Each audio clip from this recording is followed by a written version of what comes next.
परमेश्वर पिता दा धन्नवाद करिए जो लगातार परमेश्वर के वचन के विचों तुसीं सीख रहे हो।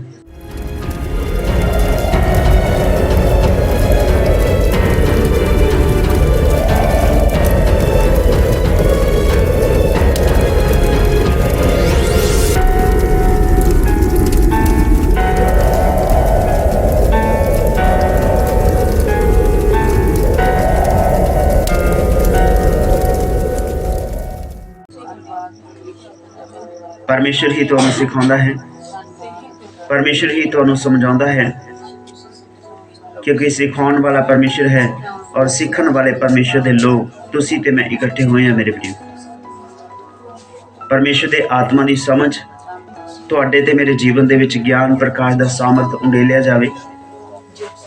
जैसे रब शंधन रब थिने दे सभी जन बैठ जाइए प्रभु की हजूरी दे विच। और मेरे प्रियो, तुहाडा सारियां दा ही परमेश्वर अपने भवन के अंदर अपनी हजूरी दे विच स्वागत करता है, क्योंकि लिखिया है जिथे 2 या 3 जने इकट्ठे हुंदे ने मैं उत्थे विराजमान हुंदा हाँ। और लगातार हर दिन जदों शाम नूं संझ दे वेले तुसीं इकट्ठे हुंदे हो, देर रात तक तुसीं प्रभु की आराधना उसकी भजन बंदगी करते हो, उसदे वचन की सिक्ख्या नूं अपने जीवन दे विच लैंदे हो, तो परमेश्वर एक नवा अभिषेक तुहाडे जीवन दे विच उंडेलदा है जो आग्याकारी दा है।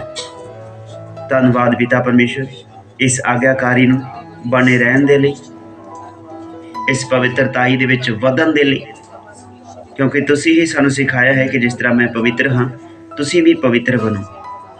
और सारे जने धन्नवाद करते हुए अपने हत्थां पैरां दे लई, अज दे दिन दे लई, अज दी इस शाम दे लई, अज दी रात दे लई, जदों तुसीं रात नूं परमेश्वर की आराधना करते हो, उहदी भजन बंदगी उहदी व्यवस्था दे उत्ते मगन रहंदे हो, मनन करते हो उहदे वचन दे उत्ते।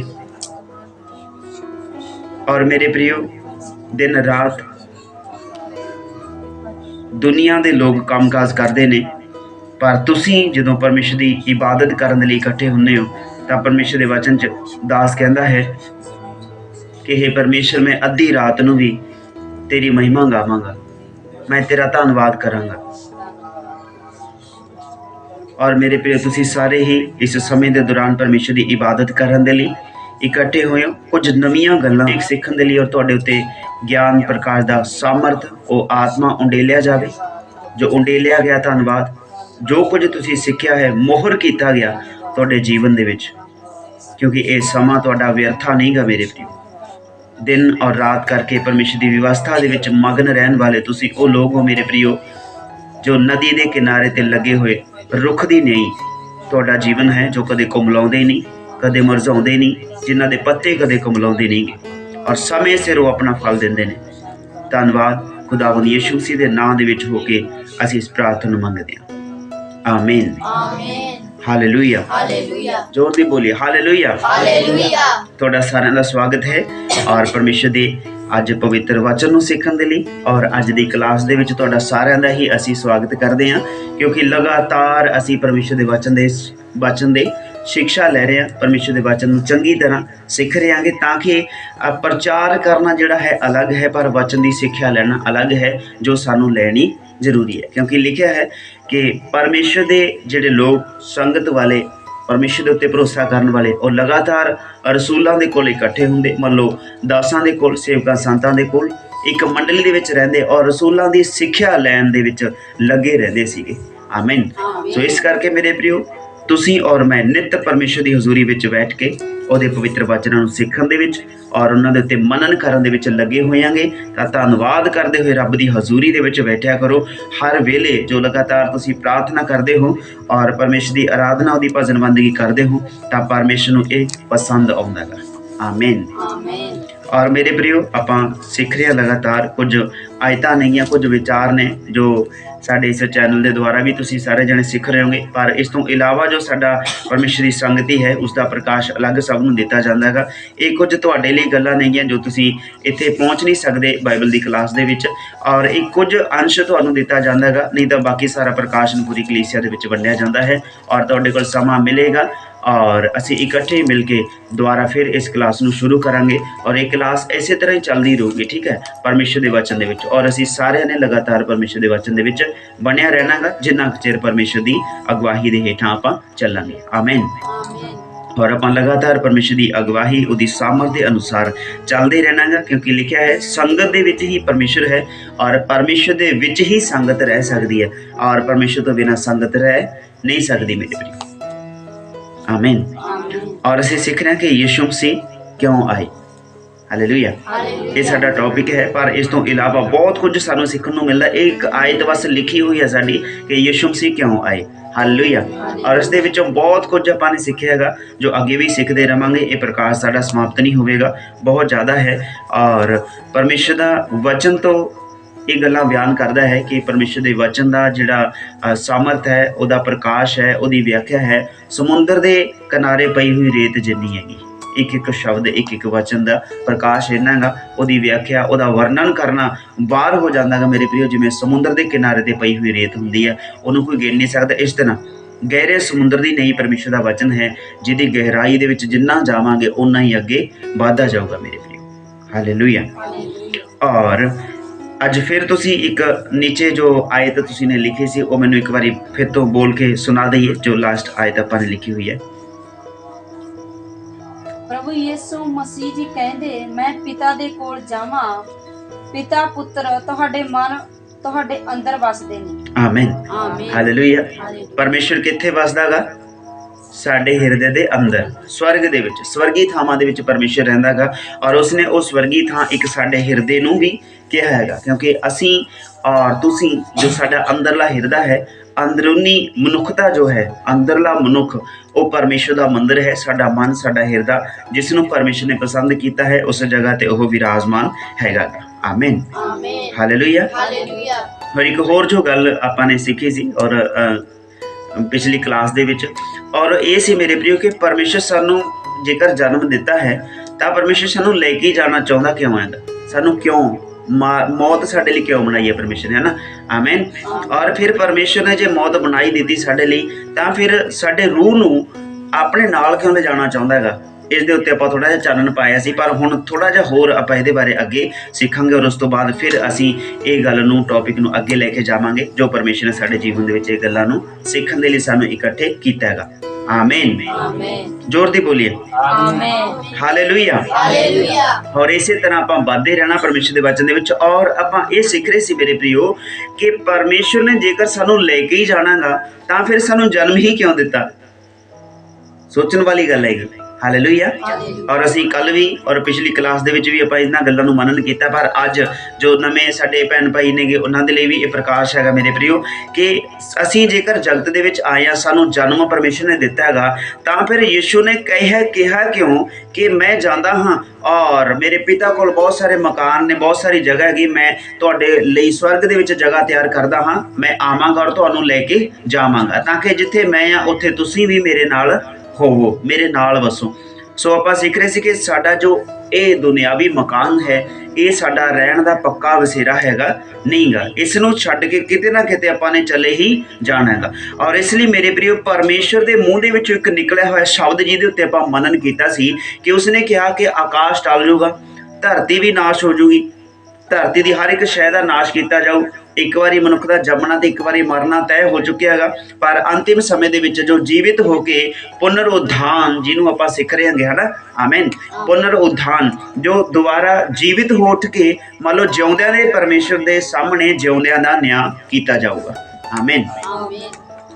ਔਰ ਜੇ ਹੁਣ ਆਪਾਂ ਨਿੱਕੀ ਜਿਹੀ ਗੱਲ ਆਪਾਂ ਸੋਚ ਕੇ ਵੇਖੀਏ ਕਿ ਅਗਰ ਜੇ ਕੋਈ ਮਨੁੱਖ ਮਰ ਜਾਵੇ ਤਾਂ ਕੀ ਅਸੀਂ ਉਸਦੇ ਨਾਲ ਕੋਈ ਹਿਸਾਬ ਕਿਤਾਬ ਕਰ ਸਕਦੇ ਹਾਂਗੇ? ਨਹੀਂ ਕਰ ਸਕਦੇ ਨਾ। ਤੇ ਜੋ ਸਰੀਰ ਦੇ ਵਿੱਚ ਹੈ ਅਸੀਂ ਜਿਉਂਦੇ ਜੀ ਸਰੀਰ ਦੇ ਹਿਸਾਬ ਕਿਤਾਬ ਕਰ ਸਕਦੇ ਹਾਂ। ਜੇ ਕਿਸੇ ਤੋਂ ਪੈਸਾ ਲੈਣਾ ਹੈ ਤਾਂ ਲੈ ਸਕਦੇ ਹਾਂ, ਜੇ ਕਿਸੇ ਦਾ ਦੇਣਾ ਹੈ ਤਾਂ ਜਿਉਂਦੇ ਜੀ ਆਪਾਂ ਦੇ ਸਕਦੇ ਹਾਂ ਤੇ ਜਿਉਂਦੇ ਜੀ ਹੀ ਅਸੀਂ ਲੈਣ ਦੇਣ ਵਪਾਰ ਕਰ ਸਕਦੇ ਹਾਂ। ਆਮੀਨ।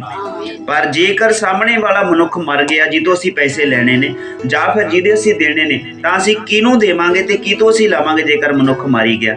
ਪਰ ਇੱਥੇ ਸਾਬਿਤ ਹੁੰਦਾ ਹੈਗਾ ਕਿ ਅਸੀਂ ਜਦੋਂ ਮੇਰੇ ਪ੍ਰਿਯੋ ਪਰਮੇਸ਼ਰ ਦੇ ਵਚਨ ਨੂੰ ਸਿੱਖਣ ਦੇ ਲਈ ਅੱਗੇ ਵੱਧਦੇ ਹਾਂ ਤਾਂ ਜਦੋਂ ਅਸੀਂ ਜਿਉਂਦੇ ਹੋ ਜਾਵਾਂਗੇ ਪਰਮੇਸ਼ਰ ਦੇ ਲਾਸਟ ਸਮੇਂ ਦੇ ਵਿੱਚ, ਜਿਸ ਵੇਲੇ ਪਰਮੇਸ਼ਰ ਨੇ ਕਿਹਾ ਕਿ ਜਦੋਂ ਮੈਂ ਆਵਾਂਗਾ ਔਰ ਪੁਨਰ ਉਥਾਨ ਸਭ ਦਾ ਹੋਊਗਾ, ਜੋ ਲਾਸਟ ਤੁਰੀ ਫੂਕੀ ਜਾਊਗੀ। ਹਾਲੇਲੂਇਆ, ਹਾਲੇਲੂਇਆ, ਸਾਰੇ ਬੋਲੇ ਉੱਚੀ ਹਾਲੇਲੂਇਆ। ਹਾਲੇਲੂਇਆ। ਔਰ ਮੇਰੇ ਪ੍ਰਿਯੋ ਇਸੇ ਤਰ੍ਹਾਂ ਜਦੋਂ ਪੁਨਰ ਉਥਾਨ ਹੋਊਗਾ ਅਸੀਂ ਸਭ ਦੇ ਸਭ ਜਿਉਂਦੇ ਹੋ ਉਠਾਂਗੇ, ਜਿਹੜੇ ਅਸੀਂ ਪਰਮੇਸ਼ਰ ਦੇ ਵਿੱਚ ਸੌਂ ਜਾਵਾਂਗੇ। ਆਮੀਨ। ਆਮੀਨ। ਔਰ ਜਦੋਂ ਅਸੀਂ ਪਰਮੇਸ਼ਰ ਦੇ ਸਾਹਮਣੇ ਜੀਵਿਤ ਹੋ ਉਠਾਂਗੇ ਤਾਂ ਪਰਮੇਸ਼ਰ ਸਾਡਾ ਕੀ ਕਰੂਗਾ? ਨਿਆਂ ਕਰੂਗਾ, ਸਾਡਾ ਹਿਸਾਬ ਕਿਤਾਬ ਕਰੂਗਾ। ਔਰ ਮੇਰੇ ਪ੍ਰਿਯੋ ਜਿਉਂਦਿਆਂ ਦਾ ਹਿਸਾਬ ਕਿਤਾਬ ਹੋਊਗਾ। ਜੇ ਤਾਂ ਸਰੀਰ ਦੇ ਵਿੱਚ ਕੋਈ ਅਸੀਂ ਮੰਨ ਲਓ ਕੋਈ ਬੁਰਾਈ ਕੀਤੀ ਹੈ ਤਾਂ ਮੇਰੇ ਪ੍ਰਿਯੋ ਉਹ ਸਾਨੂੰ ਸਰੀਰ ਦੇ ਵਿੱਚ ਹੀ ਉਹ ਭੋਗਣੀ ਪੈਣੀ ਹੈ। ਜੇਕਰ ਆਤਮਿਕ ਤਰੀਕੇ ਨਾਲ ਕਿਸੇ ਨਾਲ ਧੋਖਾਧੜੀ ਕੀਤਾ ਹੈ ਤਾਂ ਆਤਮਿਕ ਤਰੀਕੇ ਨਾਲ ਉਹ ਸਾਨੂੰ ਭੁਗਤਣਾ ਹੀ ਪਵੇਗਾ ਮੇਰੇ ਪ੍ਰਿਯੋ। ਹਾਲੇਲੂਇਆ। ਸੋ ਇਸ ਕਰਕੇ ਮੇਰੇ ਪ੍ਰਿਯੋ ਅਸੀਂ ਪਰਮੇਸ਼ਰ ਦੀ ਇਬਾਦਤ ਦੇ ਲਈ, ਪਰਮੇਸ਼ਰ ਦੇ ਵਚਨ ਦੇ ਲਈ ਔਰ ਬਹੁਤ ਗਹਿਰੀਆਂ ਗੱਲਾਂ ਆਪਾਂ ਸਿੱਖਣ ਦੇ ਲਈ ਜਾ ਰਹੇ ਹਾਂ ਪਰਮੇਸ਼ਰ ਦੇ ਵਚਨ ਦੇ ਵਿੱਚੋਂ, ਕਿ ਜੇਕਰ ਜਨਮ ਹੀ ਪਰਮੇਸ਼ਰ ਨੇ ਦਿੱਤਾ ਹੈਗਾ, ਲੈ ਕੇ ਜਾਣਾ ਚਾਹੁੰਦਾ, ਫਿਰ ਜਨਮ ਸਾਨੂੰ ਕਿਉਂ ਦਿੱਤਾ ਹੈਗਾ? ਆਮੀਨ। ਜੇਕਰ ਜਨਮ ਦੇ ਦਿੱਤਾ ਫਿਰ ਸਾਨੂੰ ਲੈ ਕੇ ਕਿਉਂ ਜਾ ਰਿਹਾ ਹੈਗਾ? ਅਰਥਾਤ ਕਾਰਨ ਕੀ? ਪਰਮੇਸ਼ਰ ਦੇ ਮੁਖ ਦੇ ਵਿੱਚੋਂ ਨਿਕਲਿਆ ਹੋਇਆ ਇੱਕ ਸ਼ਬਦ ਪੂਰਾ ਹੋਣਾ ਹੈਗਾ। ਔਰ ਉਸਨੇ ਕਿਹਾ ਧਰਤੀ ਦਾ ਨਾਸ਼ ਕੀਤਾ ਜਾਵੇਗਾ, ਆਕਾਸ਼ੋਂ ਅੱਗ ਡਿੱਗੇਗੀ ਔਰ ਪੂਰੀ ਧਰਤੀ ਦਾ ਨਾਸ਼ ਹੋਊਗਾ, ਪੂਰੀ ਮਾਨਵ ਜਾਤੀ ਦਾ ਮੰਨ ਲਓ ਕੀ ਹੋ ਜਾਊਗਾ? ਵਿਨਾਸ਼ ਕੀਤਾ ਜਾਊ, ਕਿਉਂਕਿ ਕੋਈ ਵੀ ਮਨੁੱਖ ਪਰਮੇਸ਼ਰ ਨੂੰ ਖੋਜਣ ਵਾਲਾ ਹੈਗਾ ਨਹੀਂਗਾ, ਕੋਈ ਵੀ ਪਰਮੇਸ਼ਰ ਨੂੰ ਭਾਲਣ ਵਾਲਾ, ਉਹਦੀ ਭਗਤੀ ਬੰਦਗੀ ਕਰਨ ਵਾਲਾ ਨਹੀਂਗਾ ਮੇਰੇ ਪ੍ਰਿਯੋ। ਹਾਲੇਲੂਇਆ। ਔਰ ਇਸੇ ਤਰ੍ਹਾਂ ਪਰਮੇਸ਼ਰ ਆਪਣੇ ਲੋਕਾਂ ਨੂੰ ਉਸ ਅੱਗ ਦੇ ਵਿੱਚ ਡਿੱਗਣਾ ਚਾਹੁੰਦਾ ਨਹੀਂਗਾ। ਜਦੋਂ ਧਰਤੀ ਦਾ ਨਾਸ਼ ਹੋਊਗਾ, ਕਹਿਣ ਦਾ ਭਾਵ ਮੌਤ ਦਾ ਸਾਇਆ ਇਸ ਧਰਤੀ ਦੇ ਉੱਤੇ ਮੰਡਲਾਊਗਾ, ਤਾਂ ਉਸ ਦੇ ਦੌਰਾਨ ਤੁਹਾਡਾ ਨਾਸ਼ ਨਹੀਂ ਕਰਨਾ ਚਾਹੁੰਦਾ। ਇੱਥੇ ਕੋਈ ਵੀ ਮਨੁੱਖ ਤੁਹਾਡੇ ਵਿੱਚੋਂ ਜਾਂ ਸਾਡੇ ਵਿੱਚੋਂ ਕੋਈ ਵੀ ਐਦਾਂ ਨਹੀਂਗਾ ਕਿ ਆਪਣੇ ਬੱਚੇ ਨੂੰ ਨਾਸ਼ ਹੁੰਦਾ ਵੇਖ ਲੇ। ਜਦੋਂ ਸਾਨੂੰ ਪਤਾ ਹੈ ਕਿ ਕੁਝ ਸਮੇਂ ਬਾਅਦ ਇਸ ਜਗ੍ਹਾ ਤੇ ਨਾਸ਼ ਹੋਵੇਗਾ, ਤਾਂ ਕੀ ਅਸੀਂ ਆਪਣੇ ਬੱਚੇ ਨੂੰ ਉਸ ਜਗ੍ਹਾ ਤੇ ਛੱਡ ਦੇਵਾਂਗੇ? ਨਹੀਂ ਛੱਡ ਸਕਦੇ। ਆਮੀਨ।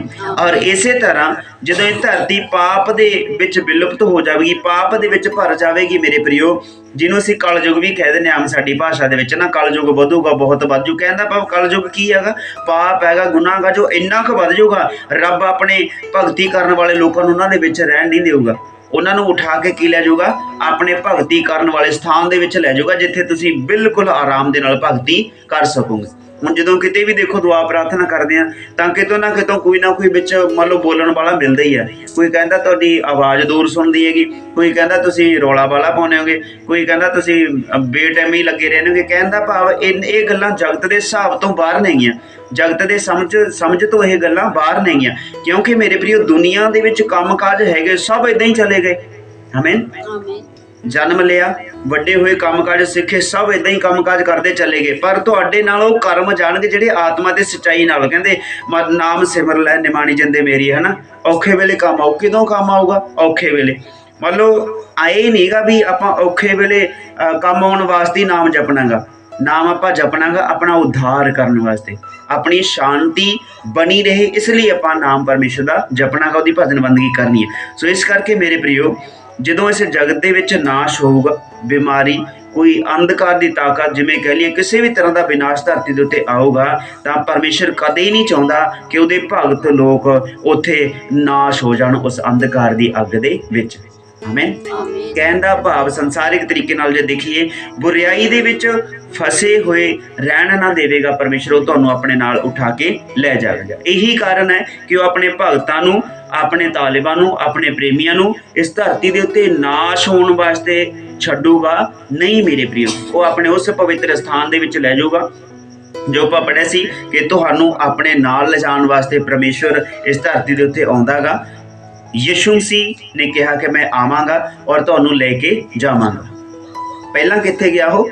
ਸਵਰਗ ਦੇ ਵਿੱਚ, ਅਰਥਾਤ ਸਾਡੇ ਹਿਰਦੇ ਦੇ ਅੰਦਰ। ਅਸੀਂ ਪੜ੍ਹਿਆ ਕੀ ਤੁਸੀਂ ਨਹੀਂ ਜਾਣਦੇ ਕਿ ਤੁਸੀਂ ਪਰਮੇਸ਼ਰ ਦਾ ਮੰਦਰ ਹੋ ਅਤੇ ਪਰਮੇਸ਼ਰ ਦਾ ਆਤਮਾ ਤੁਹਾਡੇ ਵਿੱਚ ਵਸਦਾ ਹੈ। ਹਾਲੇਲੂਇਆ। ਇਸ ਕਰਕੇ ਪਰਮੇਸ਼ਰ ਦਾ ਅਸੀਂ ਮੰਦਰ ਹਾਂ, ਜਿੱਥੇ ਪਰਮੇਸ਼ਰ ਆਉਂਦਾ ਜਾਂਦਾ ਹੈਗਾ। ਔਰ ਹੁਣ ਜਦੋਂ ਇਹ ਆਇਤ ਆਪਾਂ ਨੇ ਪੜ੍ਹੀ ਹੈ ਕਿ ਪਿਤਾ ਤੁਹਾਡੇ ਦਿਲ ਵਿੱਚ ਰਹਿੰਦਾ ਹੈਗਾ, ਔਰ ਜਿੱਥੇ ਪਿਤਾ ਹੈ ਉੱਥੇ ਉਹਦਾ ਪੁੱਤਰ ਹੈ ਯਿਸੂ ਮਸੀਹ, ਕਿਉਂਕਿ ਪਰਮੇਸ਼ਰ ਸਵਰਗ ਦੇ ਵਿੱਚ ਹੈ। ਕਿੱਥੇ ਰਹਿੰਦਾ ਹੈਗਾ? ਸਾਡੇ ਹਿਰਦੇ ਦੇ ਅੰਦਰ। ਤੇ ਯਿਸੂ ਨੇ ਕਿਹਾ, ਕਹਿੰਦਾ ਮੈਂ ਹੁਣ ਪਿਤਾ ਦੇ ਕੋਲ ਜਾਂਦਾ ਹਾਂ, ਤੇ ਪਿਤਾ ਜੇ ਸਾਡੇ ਹਿਰਦੇ ਦੇ ਅੰਦਰ ਹੈਗਾ ਤਾਂ ਯਿਸੂ ਵੀ ਤਾਂ ਸਾਡੇ ਹਿਰਦੇ ਦੇ ਅੰਦਰ ਆ ਕੇ ਬੈਠਾ ਹੈਗਾ। ਆਮੀਨ। ਉਹ ਰੂਹ ਪਵਿੱਤਰ ਰੂਹ ਸਾਡੇ ਹਿਰਦੇ ਦੇ ਅੰਦਰ ਆ ਬੈਠੀ ਹੈ, ਤਾਈਓ ਤਾਂ ਆਪਾਂ ਇਹ ਸਾਰੀਆਂ ਗੱਲਾਂ ਸਮਝ ਸਕਦੇ ਹਾਂ, ਕਿਉਂਕਿ ਲਿਖਿਆ ਹੈ ਇਹ ਸਮਝਣ ਦੀ ਸਮਰੱਥਾ ਕੇਵਲ ਪਰਮੇਸ਼ਰ ਆਪਣੇ ਲੋਕਾਂ ਨੂੰ ਦਿੰਦਾ ਹੈ, ਜਗਤ ਦੇ ਲੋਕਾਂ ਨੂੰ ਇਹ ਦਿੱਤੀ ਨਹੀਂ ਗਈ। ਹੁਣ ਜੇ ਕੋਈ ਵੀ ਇਸ ਵਚਨ ਨੂੰ ਸੁਣਦਾ ਹੈਗਾ ਤਾਂ ਤੁਹਾਨੂੰ ਇਹ ਸਮਝ ਦਿੱਤੀ ਗਈ ਕਿ ਪਰਮੇਸ਼ਰ ਨੇ ਤੁਹਾਨੂੰ ਆਜ਼ਾਦੀ ਦਿੱਤੀ ਹੈ, ਸਮਝਣ ਦੀ ਸਮਰੱਥ ਦਿੱਤੀ ਹੈ। ਔਰ ਮੇਰੇ ਪ੍ਰਿਯੋ, ਹੁਣ ਜਦੋਂ ਅਸੀਂ ਵੇਖਦੇ ਹਾਂ ਪਿਤਾ ਪੁੱਤਰ ਤੁਹਾਡੇ ਮਨ ਦੇ ਵਿੱਚ ਹੈਗਾ, ਜੋ ਤੁਹਾਡੇ ਅੰਦਰ ਹੈਗਾ। ਹਾਲੇਲੂਇਆ। ਇਹ ਲਾਸਟ ਆਇਤ ਦੁਬਾਰਾ ਫਿਰ ਆਪਾਂ ਪੜ੍ਹ ਦਾਂਗੇ ਜੋ ਆਪਾਂ ਲਿਖੀ ਹੈਗੀ। ਪ੍ਰਭੂ ਯਿਸੂ ਮਸੀਹ ਜੀ ਕਹਿੰਦੇ, ਮੈਂ ਪਿਤਾ ਦੇ ਕੋਲ ਜਾਵਾਂ, ਪਿਤਾ ਪੁੱਤਰ ਤੁਹਾਡੇ ਮਨ ਤੁਹਾਡੇ ਅੰਦਰ ਵਸਦੇ ਨੇ।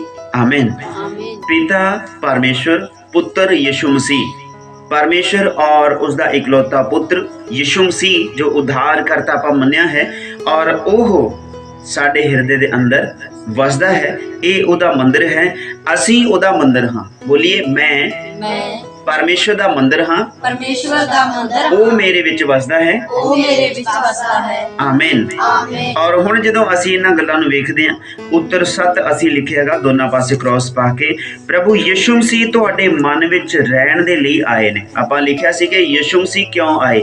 ਹਾਲੇਲੂਇਆ। ਯਿਸੂ ਮਸੀਹ ਆਏ ਨੇ ਤੁਹਾਡੇ ਹਿਰਦੇ ਦੇ ਵਿੱਚ ਰਹਿਣ ਦੇ ਲਈ। ਆਮੀਨ। ਤੁਹਾਡੇ ਮਨ ਦੇ ਵਿੱਚ ਰਹਿਣ ਦੇ ਲਈ, ਇਹ ਇਸ ਦਾ ਉੱਤਰ ਹੈਗਾ। ਤਾਂ ਲਿਖ ਸਕਦੇ ਹੋ ਇਸ ਨੂੰ ਤੁਸੀਂ, ਪ੍ਰਭੂ ਯਿਸੂ ਮਸੀਹ ਕਿਉਂ ਆਏ। ਯਿਸੂ ਮਸੀਹ ਤੁਹਾਡੇ ਮਨ ਦੇ ਵਿੱਚ ਰਹਿਣ ਦੇ ਲਈ ਆਏ ਨੇ।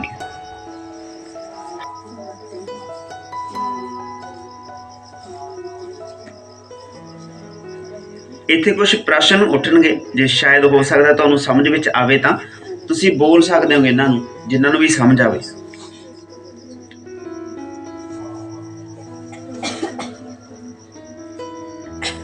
ਆਮੀਨ। ਆਮੀਨ। ਲਿਖ ਲਿਆ ਸਭ ਨੇ।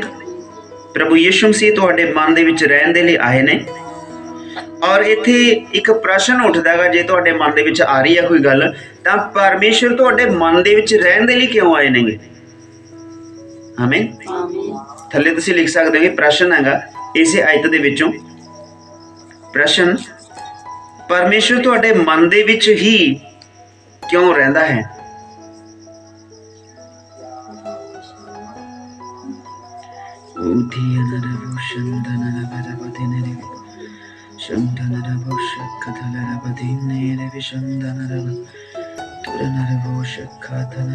पवित्र पवित्र परमेश्वर, धन्यवाद।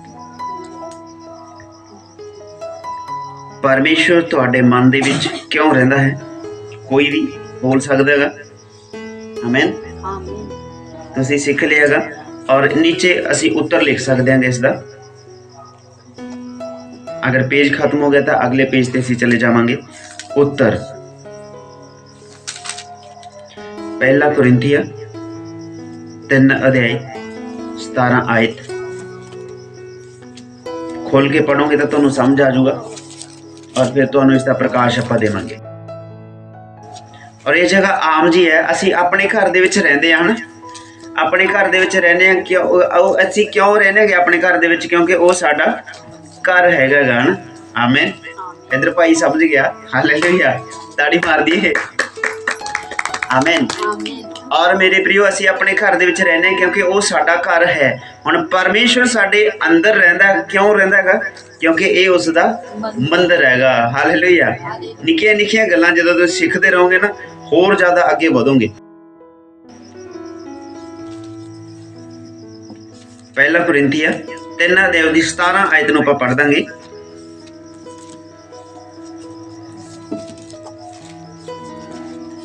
ਜੇ ਕੋਈ ਪਰਮੇਸ਼ਵਰ ਦੀ ਹੈਕਲ ਦਾ ਨਾਸ਼ ਕਰੇ ਤਾਂ ਪਰਮੇਸ਼ਵਰ ਉਹਦਾ ਨਾਸ਼ ਕਰੇਗਾ, ਕਿਉਂ ਜੋ ਪਰਮੇਸ਼ਵਰ ਦੀ ਹੈਕਲ ਪਵਿੱਤਰ ਹੈ ਅਤੇ ਇਹੋ ਤੁਸੀਂ ਹੋ।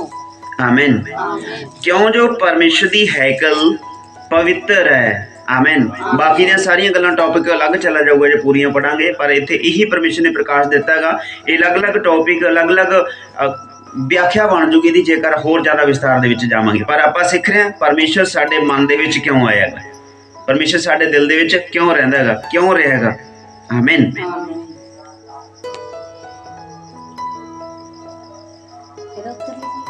हाँ, ये पहला कुरिन्थिया 3 अध्याय 17 आयत। क्यों जो परमेश्वर दी हैकल मंदिर पवित्र है अते ये तुसी हो। आमीन। इसे लिए परमेश्वर तुहाडे अंदर रहिंदा हैगा, ਮੇਰੇ ਅੰਦਰ ਪਰਮੇਸ਼ਰ ਰਹਿੰਦਾ ਹੈਗਾ ਕਿਉਂਕਿ ਮੈਂ ਪਰਮੇਸ਼ਰ ਦਾ ਮੰਦਰ ਹਾਂ। ਇਸੇ ਲਈ ਉਹ ਆਪਣੇ ਮੰਦਰ ਦੇ ਵਿੱਚ ਰਹਿੰਦਾ ਕਿਉਂਕਿ ਮੈਂ ਉਹਦਾ ਮੰਦਰ ਹਾਂ।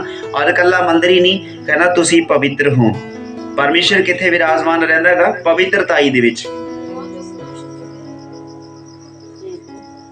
क्यों जो परमेश्वर दी हैकल मंदिर पवित्र है, एहो तुसी हो। और जिद्दां परमेश्वर ने प्रकाश दिता सेम लेके और सेम तुहानू सिखा रहे हैं क्योंकि तुसी होर ज़्यादा अगे बढ़ सको। तुसी पवित्र हो, इसीलिए परमेश्वर तुहाडे विच रहिंदा हैगा।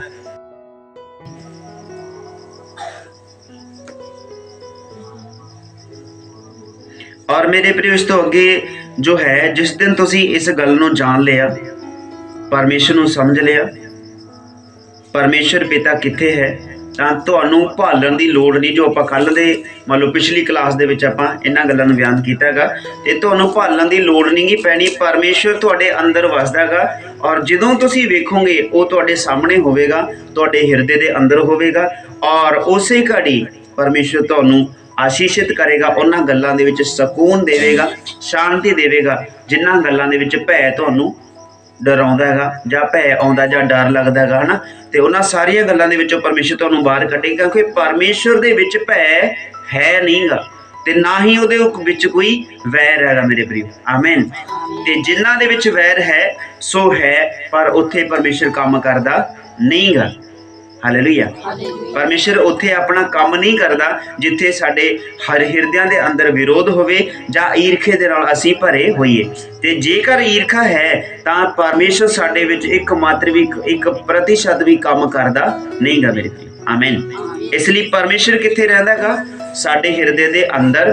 ਕਿਉਂ ਰਹਿੰਦਾ ਹੈ? ਕਿਉਂਕਿ ਹਿਰਦਾ ਪਰਮੇਸ਼ਰ ਦਾ ਮੰਦਰ ਹੈਗਾ। ਅਸੀਂ ਪਵਿੱਤਰ ਬਣ ਕੇ ਰਹੀਏ ਤਾਂ ਪਰਮੇਸ਼ਰ ਹਿਰਦੇ ਦੇ ਅੰਦਰ ਆਵੇਗਾ। ਆਪਾਂ ਸੁਣਦੇ ਹਾਂ ਕਿ ਰੱਬ ਦਾ ਅੰਦਰ ਵਸਦਾ ਹੈਗਾ, ਬਾਹਰ ਭਾਲਣ ਦੀ ਲੋੜ ਨਹੀਂ, ਪਰ ਉਸ ਨੂੰ ਅੰਦਰ ਬਿਠਾਉਣ ਦੀ ਵੀ ਲੋੜ ਹੈਗੀ ਮੇਰੇ ਵੀਰ। ਫੇਰ ਭਾਲਣ ਦੀ ਲੋੜ ਨਹੀਂ ਜੇਕਰ ਤੁਸੀਂ ਜਾਣ ਲਿਆ ਤਾਂ। ਪਰਮੇਸ਼ਰ ਨੂੰ ਜਗ੍ਹਾ ਦਿਓ। ਸੰਸਾਰ ਦੀਆਂ ਗੱਲਾਂ ਜਿਹੜੀਆਂ ਹੈਗੀਆਂ ਨੇ ਇਹਨਾਂ ਨੂੰ ਅਸੀਂ ਆਪਣੇ ਜੀਵਨ ਦੇ ਵਿੱਚੋਂ ਬਾਹਰ ਕੱਢਣਾ ਹੈਗਾ। ਕਹਿਣ ਦਾ ਭਾਵ ਸਾਡੇ ਘਰ-ਬਾਰ ਦਾ ਮੋਹ ਹਨਾ, ਸਾਡੇ ਬੱਚਿਆਂ ਦਾ ਹੱਦੋਂ ਵੱਧ ਜਿਹੜਾ ਮੋਹ ਹੁੰਦਾ ਹੈਗਾ ਉਹ ਸਾਨੂੰ ਕੀ ਕਰਦਾ? ਰੱਬ ਤੋਂ ਦੂਰ ਕਰਦਾ ਹੈ। ਬੱਚਿਆਂ ਦੇ ਨਾਲ ਮੁਹੱਬਤ ਕਰਨੀ ਜਾਇਜ਼ ਹੈਗੀ, ਆਪਣੇ ਪਰਿਵਾਰ ਦੇ ਨਾਲ ਰਹਿਣਾ, ਕੰਮਕਾਜ ਕਰਨਾ, ਮਿਹਨਤ ਕਰਨੀ ਪਰਮੇਸ਼ਰ ਦਾ ਵਚਨ ਸਾਨੂੰ ਸਿਖਾਉਂਦਾ ਹੈਗਾ। ਪਰ ਜੇਕਰ ਅਸੀਂ ਪ੍ਰਾਰਥਨਾ ਦੇ ਸਮੇਂ ਦੇ ਅਨੁਸਾਰ ਵੀ ਉਸ ਸਮੇਂ ਨੂੰ ਵੀ ਗਵਾ ਲਈਏ ਤੇ ਉਹ ਪਰਮੇਸ਼ਰ ਨਹੀਂ ਪਸੰਦ ਕਰਦਾ ਹੈਗਾ। ਆਮੀਨ। ਇਸ ਕਰਕੇ ਅਸੀਂ ਰੱਬ ਦੀ ਪਵਿੱਤਰਤਾਈ ਨੂੰ, ਉਹਦੇ ਸਵਰਗ ਰਾਜ ਦੀਆਂ ਗੱਲਾਂ ਨੂੰ ਕਿੱਥੋਂ ਸਿੱਖ ਰਹਾਂਗੇ? ਅਸੀਂ ਪਿਛਲੇ ਦਿਨਾਂ 'ਚ ਕਲਾਸਾਂ ਸਿੱਖਿਆ ਹੈਗਾ ਕਿ ਪਰਮੇਸ਼ਰ ਦੇ ਰਾਜ ਦੀ ਖੋਜ ਕਰੋ, ਬਾਕੀ ਸਾਰੀਆਂ ਵਸਤਾਂ ਤੁਹਾਨੂੰ ਆਪਣੇ ਆਪ ਮਿਲ ਜਾਣਗੀਆਂ। ਪਰ ਪਰਮੇਸ਼ਰ ਦਾ ਰਾਜ ਹੈ ਕਿੱਥੇ ਆਪਾਂ ਨੇ ਸਿੱਖਿਆ ਹੈਗਾ? ਇਹਨਾਂ ਗੱਲਾਂ ਦੇ ਵਿੱਚ ਹੈ, ਪਵਿੱਤਰਤਾਈ ਦੇ ਵਿੱਚ ਹੈ। ਆਮੀਨ। ਪਰਮੇਸ਼ਰ ਦਾ ਰਾਜ ਕਾਹ 'ਚ ਹੈ? ਪਵਿੱਤਰਤਾਈ ਦੇ ਵਿੱਚ ਹੈ, ਭਲਾਈ ਦੀਆਂ ਗੱਲਾਂ ਦੇ ਵਿੱਚ ਹੈਗਾ, ਹਾਂ ਸੱਚਾਈ ਦੇ ਵਿੱਚ ਹੈਗਾ, ਕਿਸੇ ਦੀ ਹੈਲਪ ਮਦਦ ਕਰਨ ਦੇ ਵਿੱਚ ਹੈਗਾ। ਆਮੀਨ।